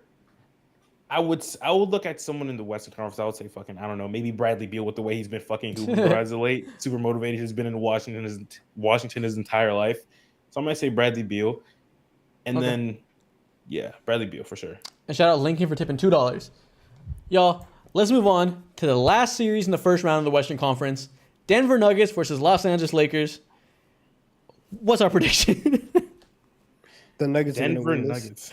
I kind of want the Lakers to lose, bro. God damn it. I mean, I want the Lakers to lose their game against the Pelicans because fuck, they can go so far. Yeah.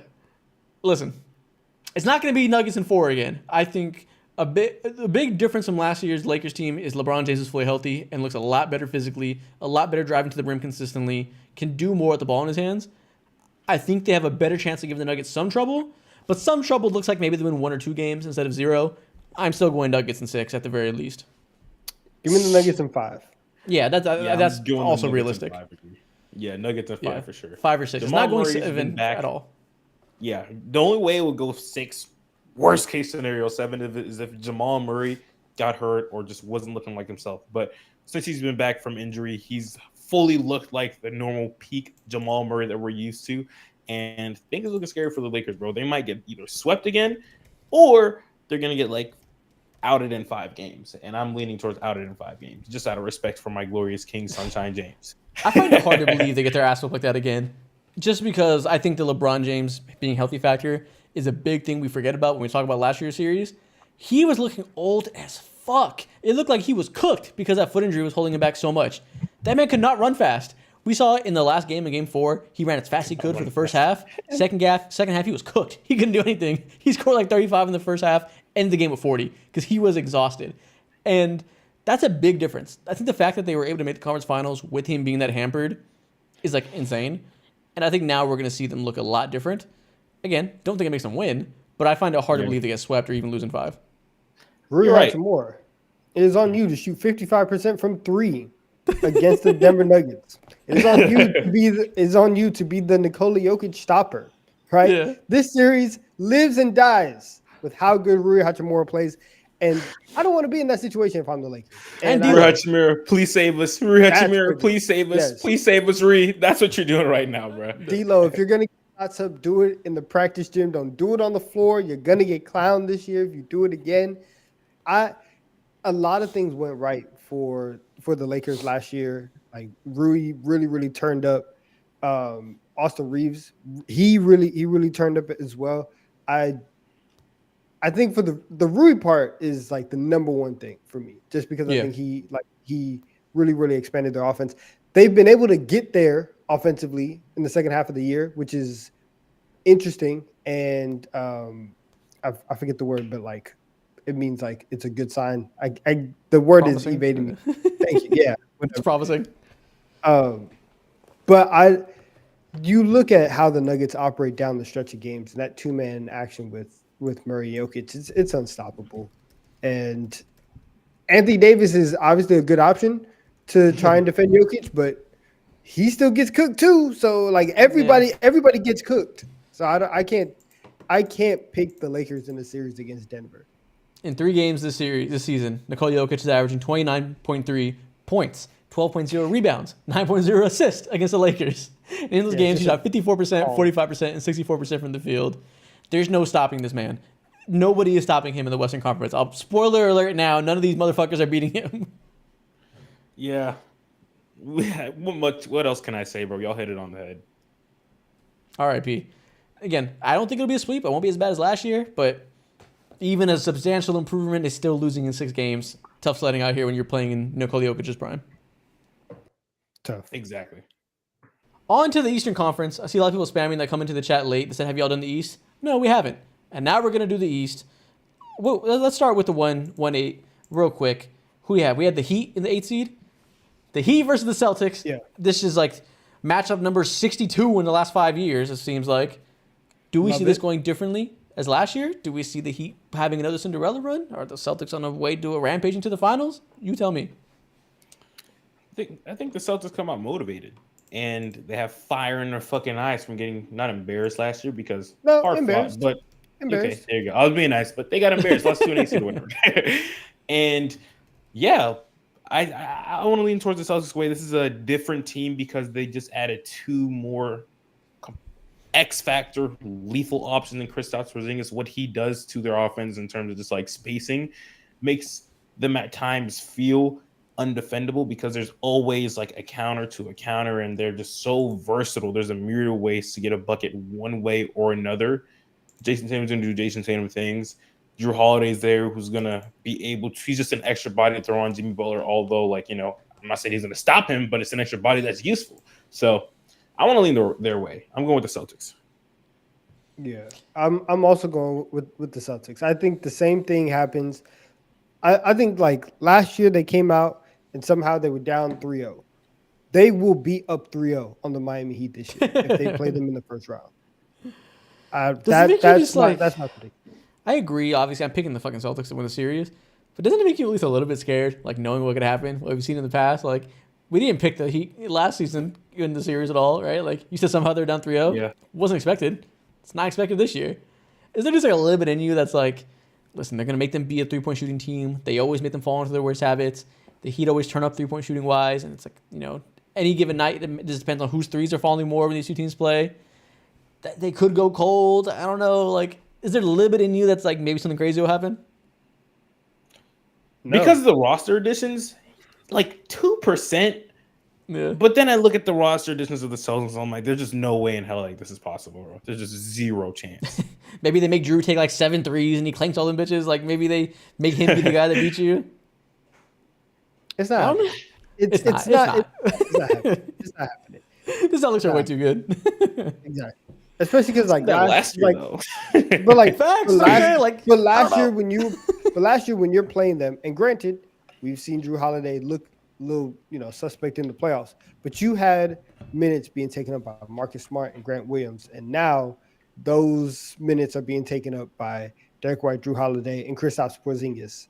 So those two are massive, massive upgrades. And again, I talked about this earlier. Like Jason Tatum, now is kind of the time for Tatum to come out and be this dominant scorer. And I think that you're probably going to see a little bit more of an aggressive Jason Tatum in the playoffs. And we'll see if the Celtics are going to kind of let him do that. But, the clock has to run out on the Miami Heat. You can't keep doing this every single year, coming from the 7 or the 8 seed and thinking that you're going to overtake the 1 seed. It's not going to happen. So I am taking the Boston Celtics they're going to sweep them. They're going to sweep them. I'll say Boston in 5. I won't go that far. I'll say Boston in 5. It really comes down to Kristaps Porzingis. I think he gives them a different look because he has an immense spacer. They can do pick and pop, space 5 out, and pull Bam Adebayo away from the rim. And, if they put a guard on him, a lot of teams, their whole thing is that you put your weakest defender on the center and see if that's kind of like the MO for a lot of playoff matchups is who can you hide on the opposing team's center? Like when we see a team play the Suns, they're like, we're going to hide somebody on Nurkic. We're begging Nurkic to beat us, right? Yeah. He's not going to sit here and post up, I don't know, Damian Lillard, whoever, every single play. You can't really hide anybody on Kristaps Porzingis. Either they're stretched out to the perimeter if they're big and they're not going to be able to help at the rim. If you put a small guard on him, who the Heat play a lot of small guards, Kristaps Porzingis has been fantastic this year attacking mismatches down low and off the dribble. You're not going to hide Terry Rozier on him. You're not going to hide Tyler Hero on him. It's not going to go well for you. The Celtics are very great attacking those matchups. I don't know what the answer is, except shooting variance. That's the Heat's only chance is if they can make it a 3-point shooting contest and they just happen to hit more on some nights where the Celtics go cold.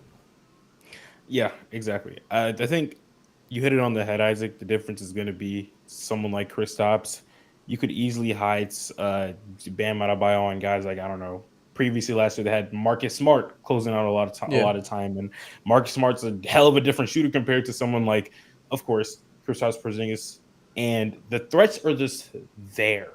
Like last year, we saw in a closeout game against the Boston Celtics, Marcus Smart went ahead and he shot like 1 for 6 from 3 or whatever. He's like, not want to say a non-factor, but Kristaps Porzingis is one of the most lethal shooters in the entire NBA. And having someone who's, I don't know, he's 7'3", right? A lot of people forget about that. 7'3", and he can shoot fucking huge. Whatever it is, he's giant. 28, bro. 28 feet away from the rim. He's 6'12". It's a huge factor. 6'12". It's a huge factor, bro. So I'm leaning with the Celtics for sure. Okay, yeah. Not much to talk about. We know the Celtics are winning this first round series. It's fine.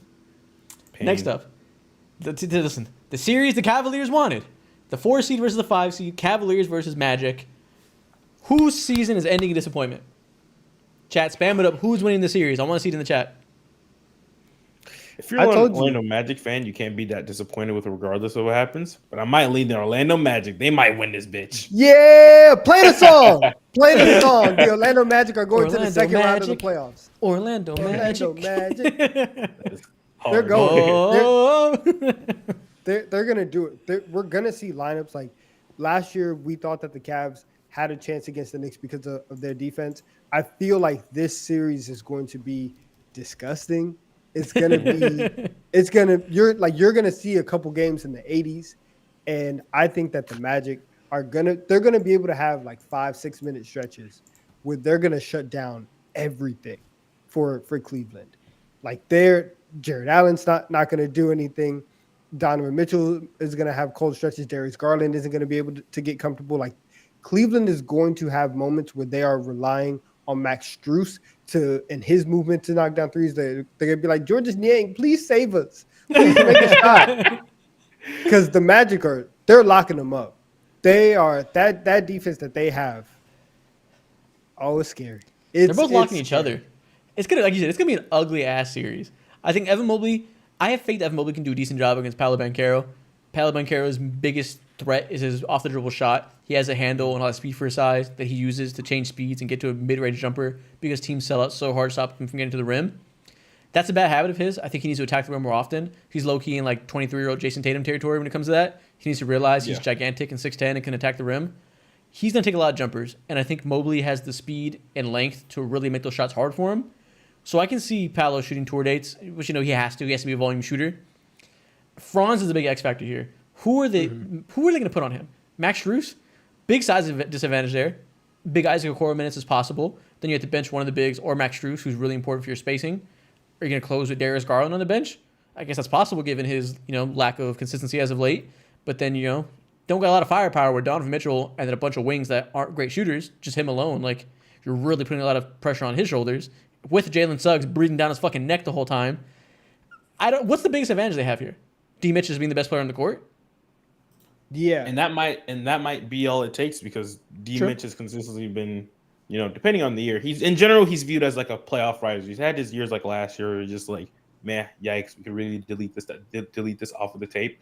But honestly, like, if D. Mitch is who we think he is, which is one of the 17 worst case scenario, like 20 best players in the NBA, then that should be able to be enough for him to get him over the hump, which is the Orlando Magic in this series.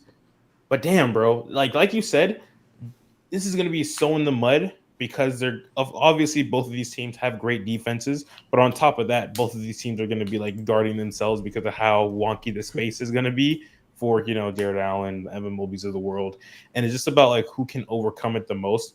And I feel comfortable leaning D. Mitch's way. I want to feel comfortable, but again, do you have to get a lot of production out of Garland, who, again, they have Jalen Suggs, who maybe they put him on D. Mitch and take away their strongest weapon, or they say Garland's a swing factor, Suggs, go terrorize this guy and make it so D. Mitch has to win alone. Whichever option it is, Suggs is a big weapon to have here for a pick-and-roll heavy team with two small guards that Suggs is excellent at defending those type of guys. And you got the big fours on the outside. Like, it's going to be hard for these guys to get to the rim. And if you don't have, like, 2021 Darius Garland, I don't think they have enough firepower here. Yeah, I agree.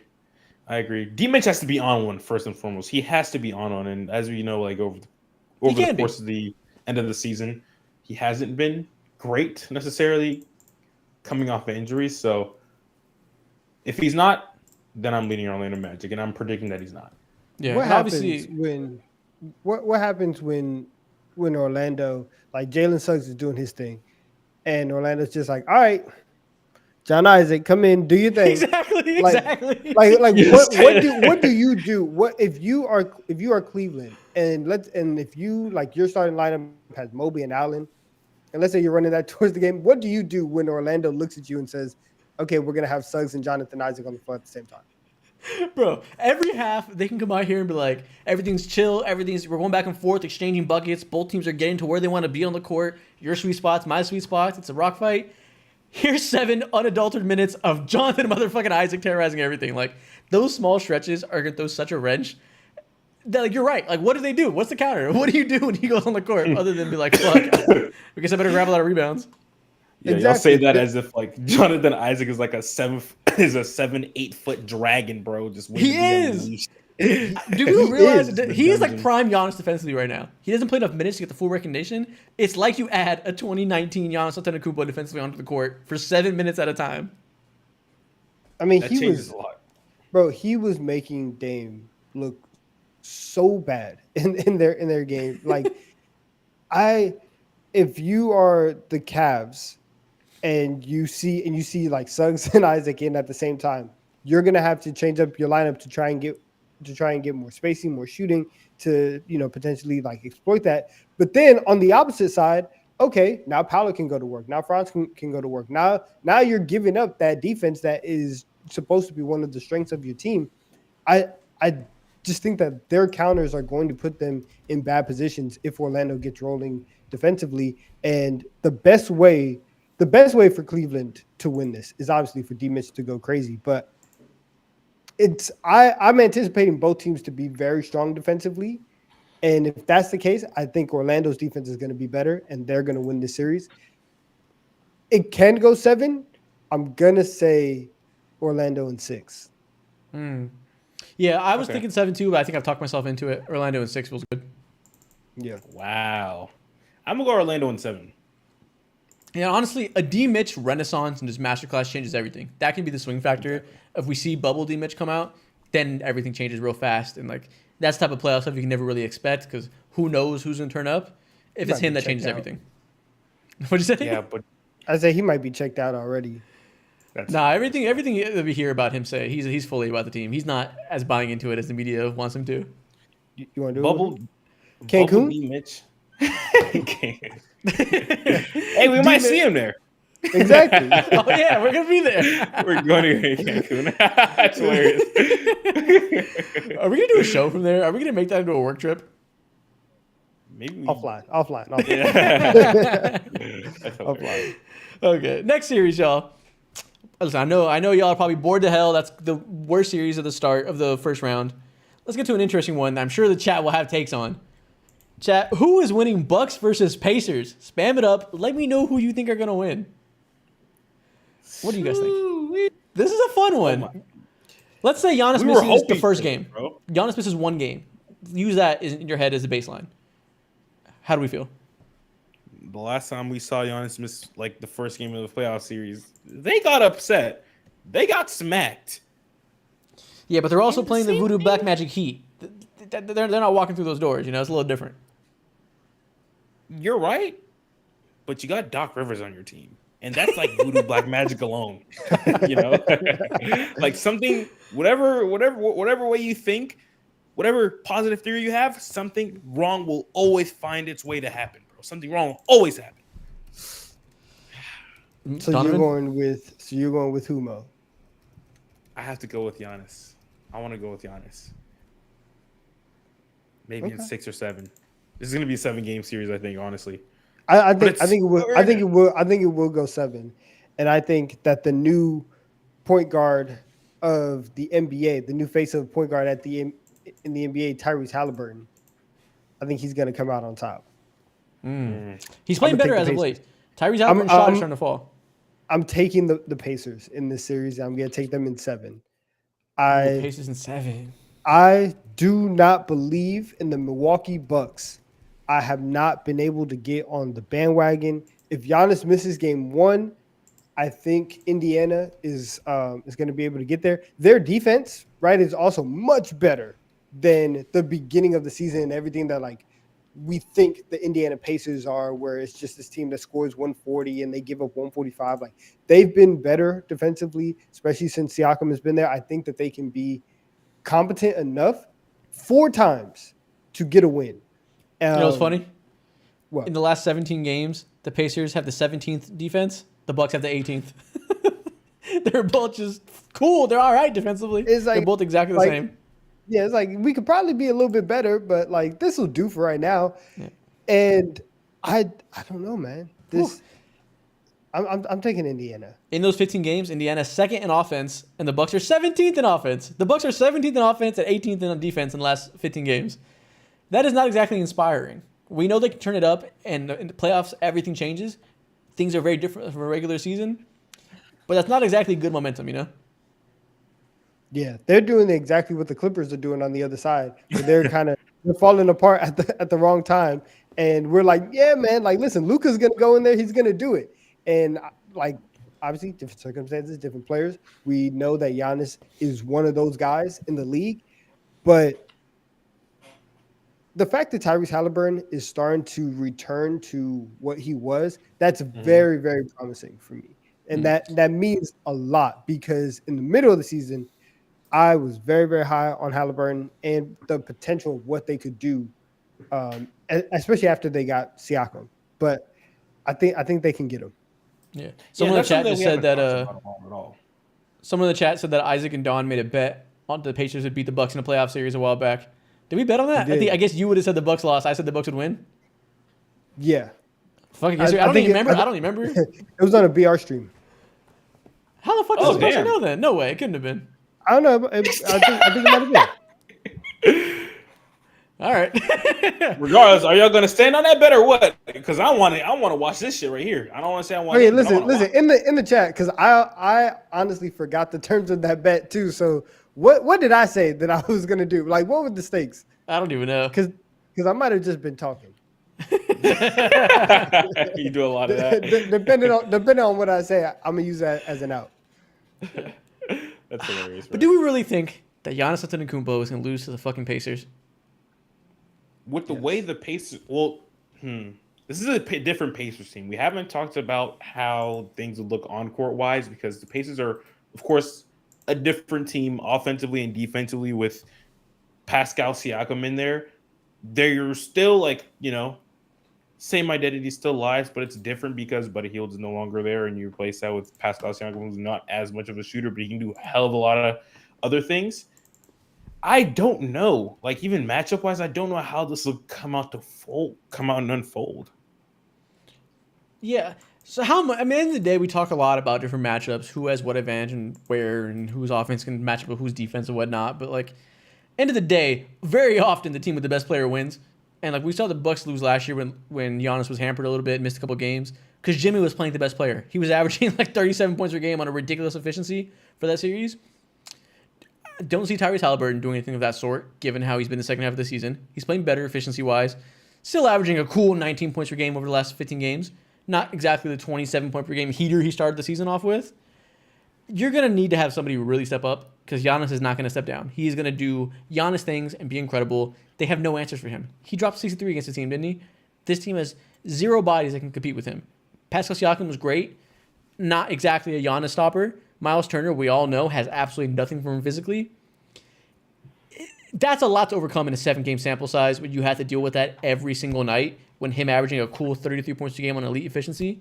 We'll see what Dame does, but we know that when it comes down to it, they're going to revert to Chris Middleton, Giannis pick and roll. Dame, do whatever you can, but we know that duo can be really reliable. Brook Lopez is Brook Lopez. I struggle to believe the Pacers can really do this. I'm not gonna lie. That's fine. The Pacers have Doc Rivers on their side, and Ray Carlisle. So there's like a 1.5 coaching matchup. Yeah, exactly. There's a coaching gap, and if they're gonna do this, it has to be by committee for the Indiana Pacers. And looking at all the bodies that they have, like of course Tyrese Pascal is gonna be there, but Miles Turner is a legit force. Him compared to Brook Lopez clearly wins that matchup at this stage in Brook Lopez's career. I think a real X factor is fucking Chris Middleton. And obviously Dame Miller, he's probably an even bigger X factor because he's been so up and down throughout the entirety of the year. But it comes down to those two genuinely when I think of this and what they're going to provide on the night-to-night basis. With Dame, at this point, you almost never fucking know. And it's been like that for the entirety of the year, unless like he doesn't have Giannis on the team, which is weird as hell. But if Chris Middleton can come out, show out, average a cool 15, 16 points a night, and you're telling me Giannis is healthy as well and Dame is just doing whatever Dame does, it's going to be hard to envision the way the Pacers get this done. They need early season Tyrese Halliburton, and he hasn't been that. And maybe we see him be a crazy playoff riser, but as much as I love him, I don't think he has a scoring game that's like super well suited for a playoff series, Like, I'm not going to say things about him that I say about like Shea, who has the type of individual shot creation that's hard to game plan for. Tyrese needs a lot of step back threes to fall. Yes. You can game plan for that. You can sit on that. You can, he has the playmaking to be able to really make you pay if you sell it on his shot too much. But he's not. I don't think he's going to be a high volume playoff scorer really at any point in his career. That's not going to be his game. I just don't see how I know they have the firepower collectively, the number 2 offense in the league. They have been the whole time. There's a big difference in collective offensive rating against the entirety of the league and versus one team as game planning for you on a 7-game series. It's not just can you score points consistently in that way. It's do you have the necessary ways and variety of skill set of scoring points that can match up when somebody takes away your best options. TBD for that. That's why Pascal Siakam is there. Exactly. That's the entire reason for him. And that's what makes this conversation even harder because it's like, what is he going to look like against the Bucks? This is the hardest series to predict in my mind now that I think about it, man. Yeah, I'm going to go Bucks. I'm going to default to the low IQ, just like they're better, more talented thing. Like, this is one that says where I just feel like that's something you can rely on, Yeah, it doesn't. it makes sense, obviously, to pick the Bucks, but they are not in a position where like they've shown us over the last couple weeks that they're not in the best position. They're not strong. They're not moving well, and I don't like having like negative momentum coming into the playoffs, especially with a team that's kind of finding their groove again. So that's why I'm backing the Pacers. Listen, if we were guessing the second round series today, I wouldn't be picking the Bucks. I'll tell you that. But just focusing on the first round, even with the lack of momentum, I think they can pull it out. It'll be just hard fought 6 or 7 games because I think they had good momentum and they were like midseason Bucks and they're putting it together when they got Doc. Then I'm like, okay, 4 or 5 games. This is going to be a bloodbath. Now I think because of the slow play we've seen as of late, like you said, 6 or 7, it's going to be tough. For sure. I'm leaning the Bucks too. If Tyrese Halliburton was supernova, like he was earlier in the year, like you said, Isaac, averaging 27, I might lean their way, but I'm going to go with the Bucks for now. Listen, Chad agrees. 62% are saying Milwaukee. Everybody's so out on Tyrese right now. I see why they said that. We'll see how it goes. Y'all, we got one more first-round series to get to. Donovan, the one you've been waiting for. Who is winning when the Knicks play the 76ers in the first-round matchup between the 2 and 7 seed? Chat, spam it up. Are the Knicks beating Joel Embiid? Is Joel Embiid flopping again? I want to see your thoughts. You already know the vibe. You already know the vibes. I want Joel Embiid to come into the Garden and have disaster classes. Because Tom Thibodeau, listen, Isaiah Hartenstein getting buckets. Mitchell Robinson doing his thing. If Jalen Brunson and OG Anunoby are there, the Knicks win this series in 6. And wow, that's it. Bro, I think the 76ers are dangerous. Like, I don't know. They I had to think it through, but I think it goes 7. In whatever direction, it goes 7, I think. They are very, very dangerous. But they're not the most dangerous because that's the New York Knicks. That's Jalen Brunson. Even without OG, like Brunson's ability to really put the offense on his back and still like create stuff and I'm very, very curious to see just how well Josh Hart plays. Because Jalen Brunson, yeah. My bad. Go ahead. No, I was going to say like 2 things. Like Jalen Brunson is the most my knight in shining armor player ever. Like you just feel so protected and like no one can fuck with you. Why? Because I got this man on my team right here, and not even bullets can go through this man. So it's like having him on that team in the playoffs is such a huge difference. He is bulletproof as fuck. Jalen Brunson is. I feel so confident he will play like Jalen Brunson in a playoff setting, especially against the 76ers, who aren't a bad defensive team, but I don't think they necessarily have the personnel to really make Jalen Brunson sweat. We've always said, like, oh, he's small. You can throw doubles at him, make him pass, and beat you as a passer. They know this. They've played a whole season with Jalen Brunson being small and being thrown doubles at him. They know how to combat this. He wouldn't be scoring 40 every night if it was that simple to just throw bodies at him. They're really good at having shooters on the wing that can attack closeouts and make plays as the release valves. They have Hartenstein and Mitchell Robinson, who are bigs that can do a little bit in the short roll when they get past to him. Jalen Brunson is great at counters and fighting away from double teams and getting to his mid-range shots. It's not as easy as that, but Joel Embiid is a pretty great pick-and-roll weapon, so Jalen Brunson's going to have to be a really heavy isolation scorer. And if we're going ISO for ISO, Brunson against Joel Embiid, that's tough. Which supporting cast do you believe in more from a shot-making perspective? Maxey, and I guess Kyle Lowry and all those guys there, or the band of brothers, power of friendship Knicks? Power of friendship. Power of friendship. These guys, man. I think that, like, last year we saw what Brunson was able to do against one of those types of teams in terms of, like, the Miami Heat. And he still had a very, very good series. It was everybody else who wasn't showing up. It was RJ who wasn't knocking down shots. Quickly had a terrible playoffs. Randall wasn't playing well. Josh Hart, I don't need Josh Hart. Well, I actually might.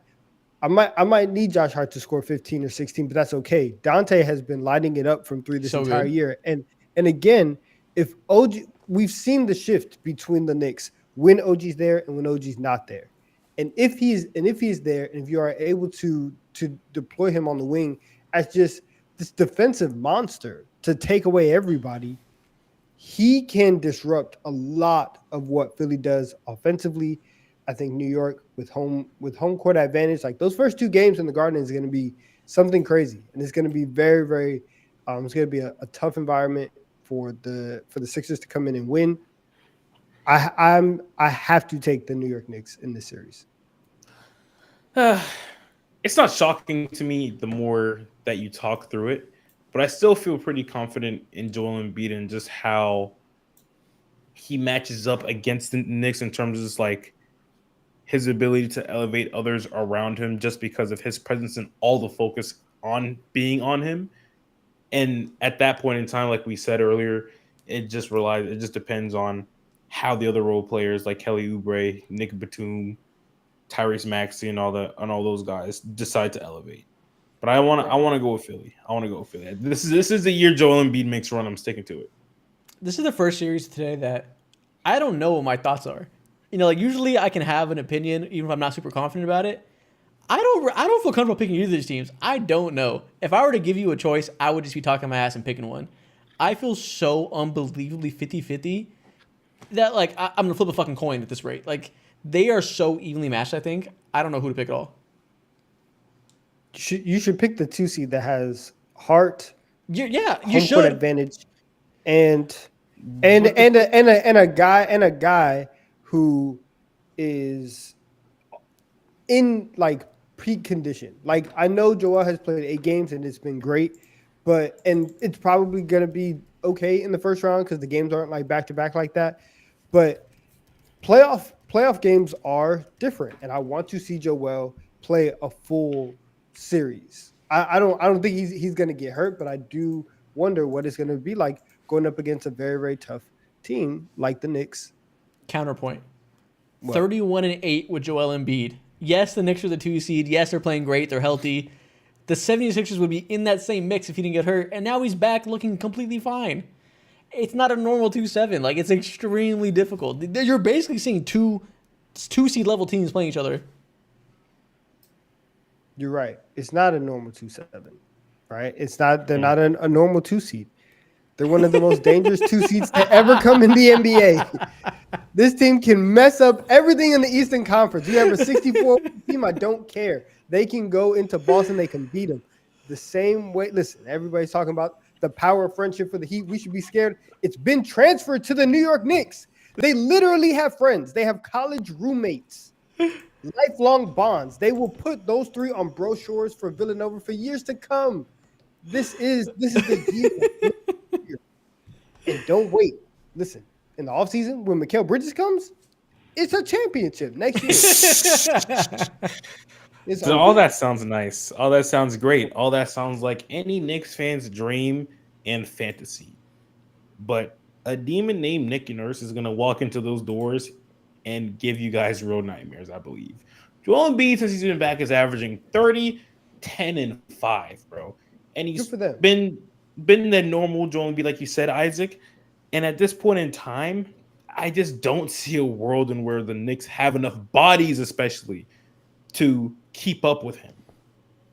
You're gonna really rely on Hardenstein like that? You really? That's how I know. That's how I know you haven't been watching. That's how I know you haven't been watching. Hardenstein like that. No, but against Joel Embiid, he's gonna be in foul trouble quick. That's a hard matchup for Hardenstein. As much as I love him, that's not easy at all. It's hard. It's hard. I forgot Joel Embiid plays, insurance for our basketball. I did forget about that. He's going to be falling 25 times a quarter. I will bake that in. But you have guys. You have Hartenstein. You have Robinson. If you need somebody to go take fouls, Jericho Sims. You want to play in the playoffs? Now is your time, right? You want to contribute to winning? Take these 6 fouls against Joel Embiid. Now is your time. It's gonna be tough, man. But all right, it sounds like you guys are split. I don't have an answer. The chat is picking Knicks 65%. So I guess we're going with the Knicks as the official TD3 prediction. Yeah! Shout out chat. Chat, you talking about selling this, selling that? You just sold this goddamn prediction bracket, bro. Good grief. All right, man. That is every first round series and playing tournament prediction. We covered them all. Listen, we'll see. Everybody revisit this once it's over. We'll see how we did. But now, the show is not over yet, though. Don't go anywhere. Now we have the most fun part of the show, I think.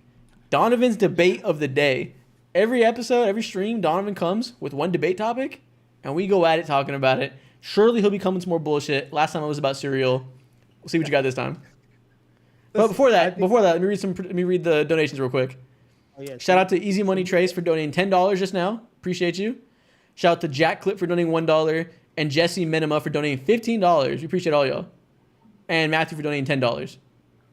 All right, Donovan. What is our debate of the day? And is it about Cinnamon Toast Crunch again? It is not about Cinnamon Toast Crunch. We're talking basketball today. I think that the first round, that the number one seed in each conference should get a bye. Interesting. I A bye. I think they should get a bye. I think that, like, one, if you want to keep the play-in the way that it is, fine, right? You have the 9 and 10 playing games. You want to give them a shot, okay.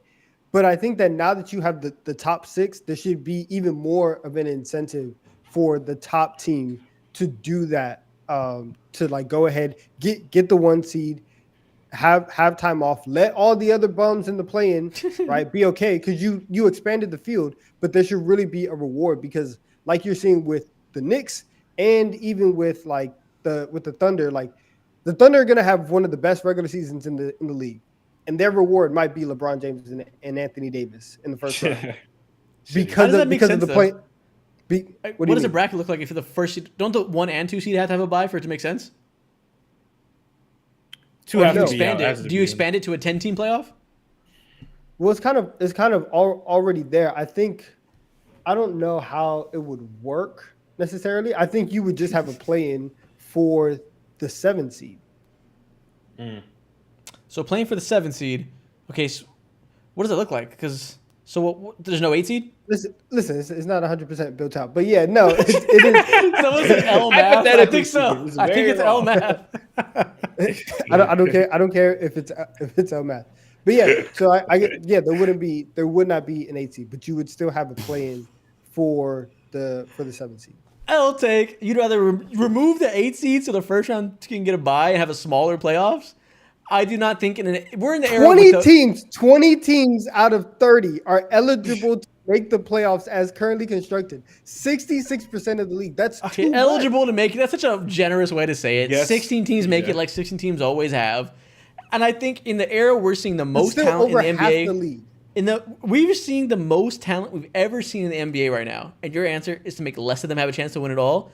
I don't think that it's a punishment to get the 1 seed and play the Lakers. That's just fucking reality. The league is as more talented as it ever has. I'd rather more teams that are that good have a chance than less. You've literally seen this year. You just talked about it with the 76ers saying they're not a normal 7 seed. Like, stuff happens. And the same way that, like, the league is more talented than it's ever been, we see now you kind of have to just bake injuries in. Serious injuries for a lot of the top players. I feel like it's been a long time since we've had a very legitimate, like, healthy regular season where the top teams with all the best stars stay healthy for the entire way. And somehow some team is going to fall to 6 because their star missed 3 to 4 weeks, and now they're going to be in the play-in mix. But again, even at 16 teams, over half the league makes the playoffs. And that just seems like a lot. Well, what do you think? If I'm looking at from just a straight financial standpoint, I hate. They said stick to cereal. That's amazing. Yeah. Shut up and eat. Yeah. Yeah. This is a massive L. Obviously, logistics seem like wonky, and then behind that, like, you're just ruining a whole aspect of fun in the NBA. Like, we can't, like you said, we see OKC fight their ass off, be the number 1 seed, and their reward is Los Angeles Lakers. Okay, what if the Lakers win? Do you know how much money will be made? Do you know all the narratives that could be gotten off for my glorious King LeBron James that I could talk about when I'm fucking 40 years old, bro? He beat a number 1 seed team full of future legends like he did when he was like 26 years old back in Miami days. The narratives are going to go fucking ballistic. And then in terms of just, like, talking about all the talent in the league now too, like, why would you not want to showcase your talent and, like, deduce it just because you want to give the number 1 seed a pacifier and be like, okay, you did your job. A pacifier? It's a huge pacifier. You're making them really comfortable. What do you mean a pacifier? You have This is my legitimate question. Okay. Why do we play 82 games? If people but like the serious reason is like if you are going to have this long season and everybody else has incentives when they're like at the borderline or stuff like that, teams we're literally talking about like, oh, should this team like drop down from 1 to 2 or like try to like escape these like playing teams, this or that, like would it be better if you're in the 3 seed so you don't have to play the Lakers or the Warriors in the first round?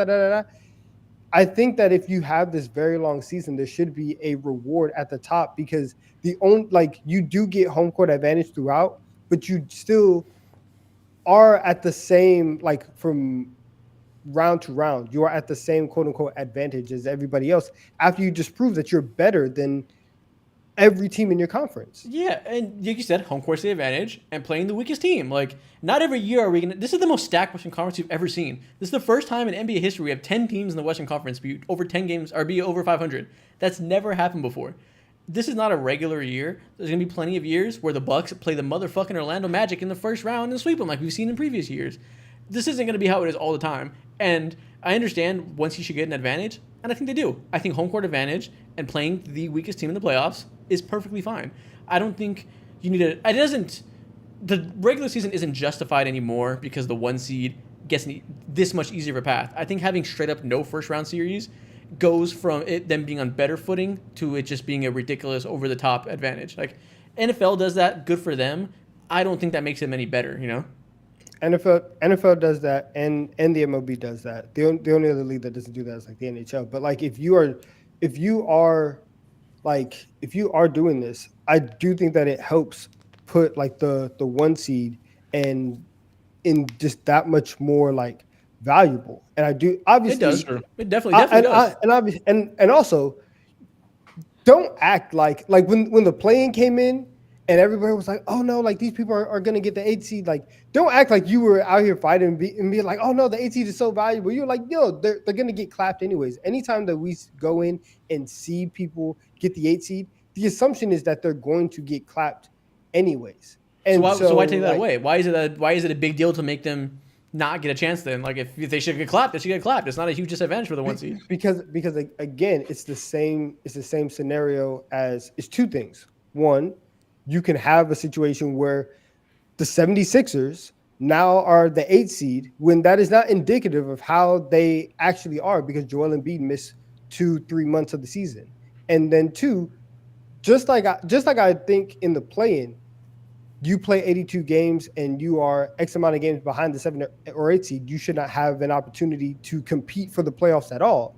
I think the same thing where if you are better than everybody else, if you have shown for 10 months that you have the best team, then you 100% should get a major advantage. Okay, let's run a take. Let's run a poll in the chat. There's definitely other ways. What's another way? Do you like the idea people float out if they get to pick their first round matchup from the bottom teams? I think that would be. I think that would be fun. Yeah, I understand your point. Players. I understand wanting to make the 1 seed more valuable, and that's fine in principle. Giving less teams a chance to compete isn't the answer, though. There's no world where that makes sense for anybody, I think. End of the day, like you say, more talent, more teams should get a chance. Just because the 76ers had somebody get hurt and fell to the 8 seed, your whole point is that the 76ers are so good that they shouldn't get a chance. No, that's not my. I know. But you're saying it's not an advantage. But that's your example. You're saying, correct me if I'm wrong, but it seems like you're saying, I know, but whatever. Let's say a team is super good in the 8 seed, so it's not an advantage to the 1 seed. That's like they should get a better chance, not be so unlucky to play a great team with the Lakers or 76ers in the bottom. Tough. That's how it worked out. There's a lot of good teams. Like year to year, that'll change. I don't think that's a reason to make it so those teams don't have a chance. It's not their fault they're good. Even if you have a situation this year where it is literally like kind of possible, where the Chicago Bulls are the 8 seed. Hold on, sorry. Someone's spamming Mo scratching his balls right now. No, not gonna lie. No. Right now, not gonna lie to you, I am stretching out my goddamn calf. This bitch is so sore. I've been having the craziest calf cramps the last 2 days. Why the fuck am I walking around last night at 1 a.m. limping like I tore my Achilles? Makes no sense. I'm only 24 years old. And this shit is cramping right now. Scratcher allegations. Oh, bro, it's my calf, bro. Those allegations are being. I ain't gonna lie, I was finna time out, buddy. It was too funny though. I was getting ready right there. You were this close. You were this close. Oh man, that's hilarious. Someone said, Isaac, you're dirty for reading that comment. I had to. It's hilarious. Yeah, what if I was? Then what? It's really awkward. I'm gonna be like, oh. They're gonna be like, get out of your pants. What are you doing? You're on live. Kids are About to get watching. weird. Moshe's minding his own business, getting strays. Yeah, so we got 57% saying L taking the chat. It was a lot worse earlier. They're coming around to it as you talk. It was at like 70%. So at least you got a small margin on your side. Listen, Yeah, I like the you got to understand when you're right, and I understand not everybody can be as forward thinking, but okay, one day everybody will come around. All right. So shout out to Isaac Glazing for donating $3.05. He said, congrats on 100 episodes, guys. Love you all. Keep it going. And tell Mo that watching movies at night is the real loser material. Go for a walk, man. Apparently Mo's right. On You his go movie take. for a walk. You can be going for a walk instead of that goddamn movie you're watching. What the hell are you talking about? Listen, You somebody said you're sniffing. Who, me? You're sniffing. Yeah, His they fingers? said you scratched and sniffed. Oh, my Oh, that's God. crazy as hell. Oh, no, that's crazy. Not only are you a scratcher, but you're also curious of the aftermath of the scratching. That's crazy. Shout out to Easy Money Trace donating another $10. He said, what's the best sleeve jersey of all time? I guess the Black Cavs ones, but they're all shit. Yeah, exactly. No, that one sucks. The Warriors have a very cool like white Chinese Oh, okay, sure. yeah, it was like a Chinese New Year one. That Yeah. one was very cool. Yeah, that one's fine. The Christmas ones are solid too, I guess. Yeah. Comparatively, I mean, again, the competition isn't exactly stiff, you know. So I like the monochromatic Christmas ones more than most of them. The Lakers have an all white one that's pretty cool. They do? Yeah, didn't they play that year? I think they got an all white I one. don't remember that. I don't remember an all-white one for the Lakers. Kobe's. Let me see. Kobe sleeved jersey white. I believe so. Maybe I'm a yapper. Is this? Maybe I'm a yapper. I don't know. Anyways, next to the next donation. Well, they're all ass. Shout out to DAWIT for donating $1. Appreciate you. And that's all donations. Anything you want to talk about before we get out of here? Man. No, man, I think I'm good. Chat, that was a great stream. We had 2,000 of y'all in here the whole time. 1,500 of you right now for the end of it. A solid 2 hours. Good streaming, chat. Good debating. Shout out to y'all. Appreciate y'all. Stay tuned for the next episode. We're going to obviously react to the playing tournament in the next episode. Actually, we won't see the last couple games because we're going to record on Thursday. So the first round of the play-in we'll be able to react to. Should be good.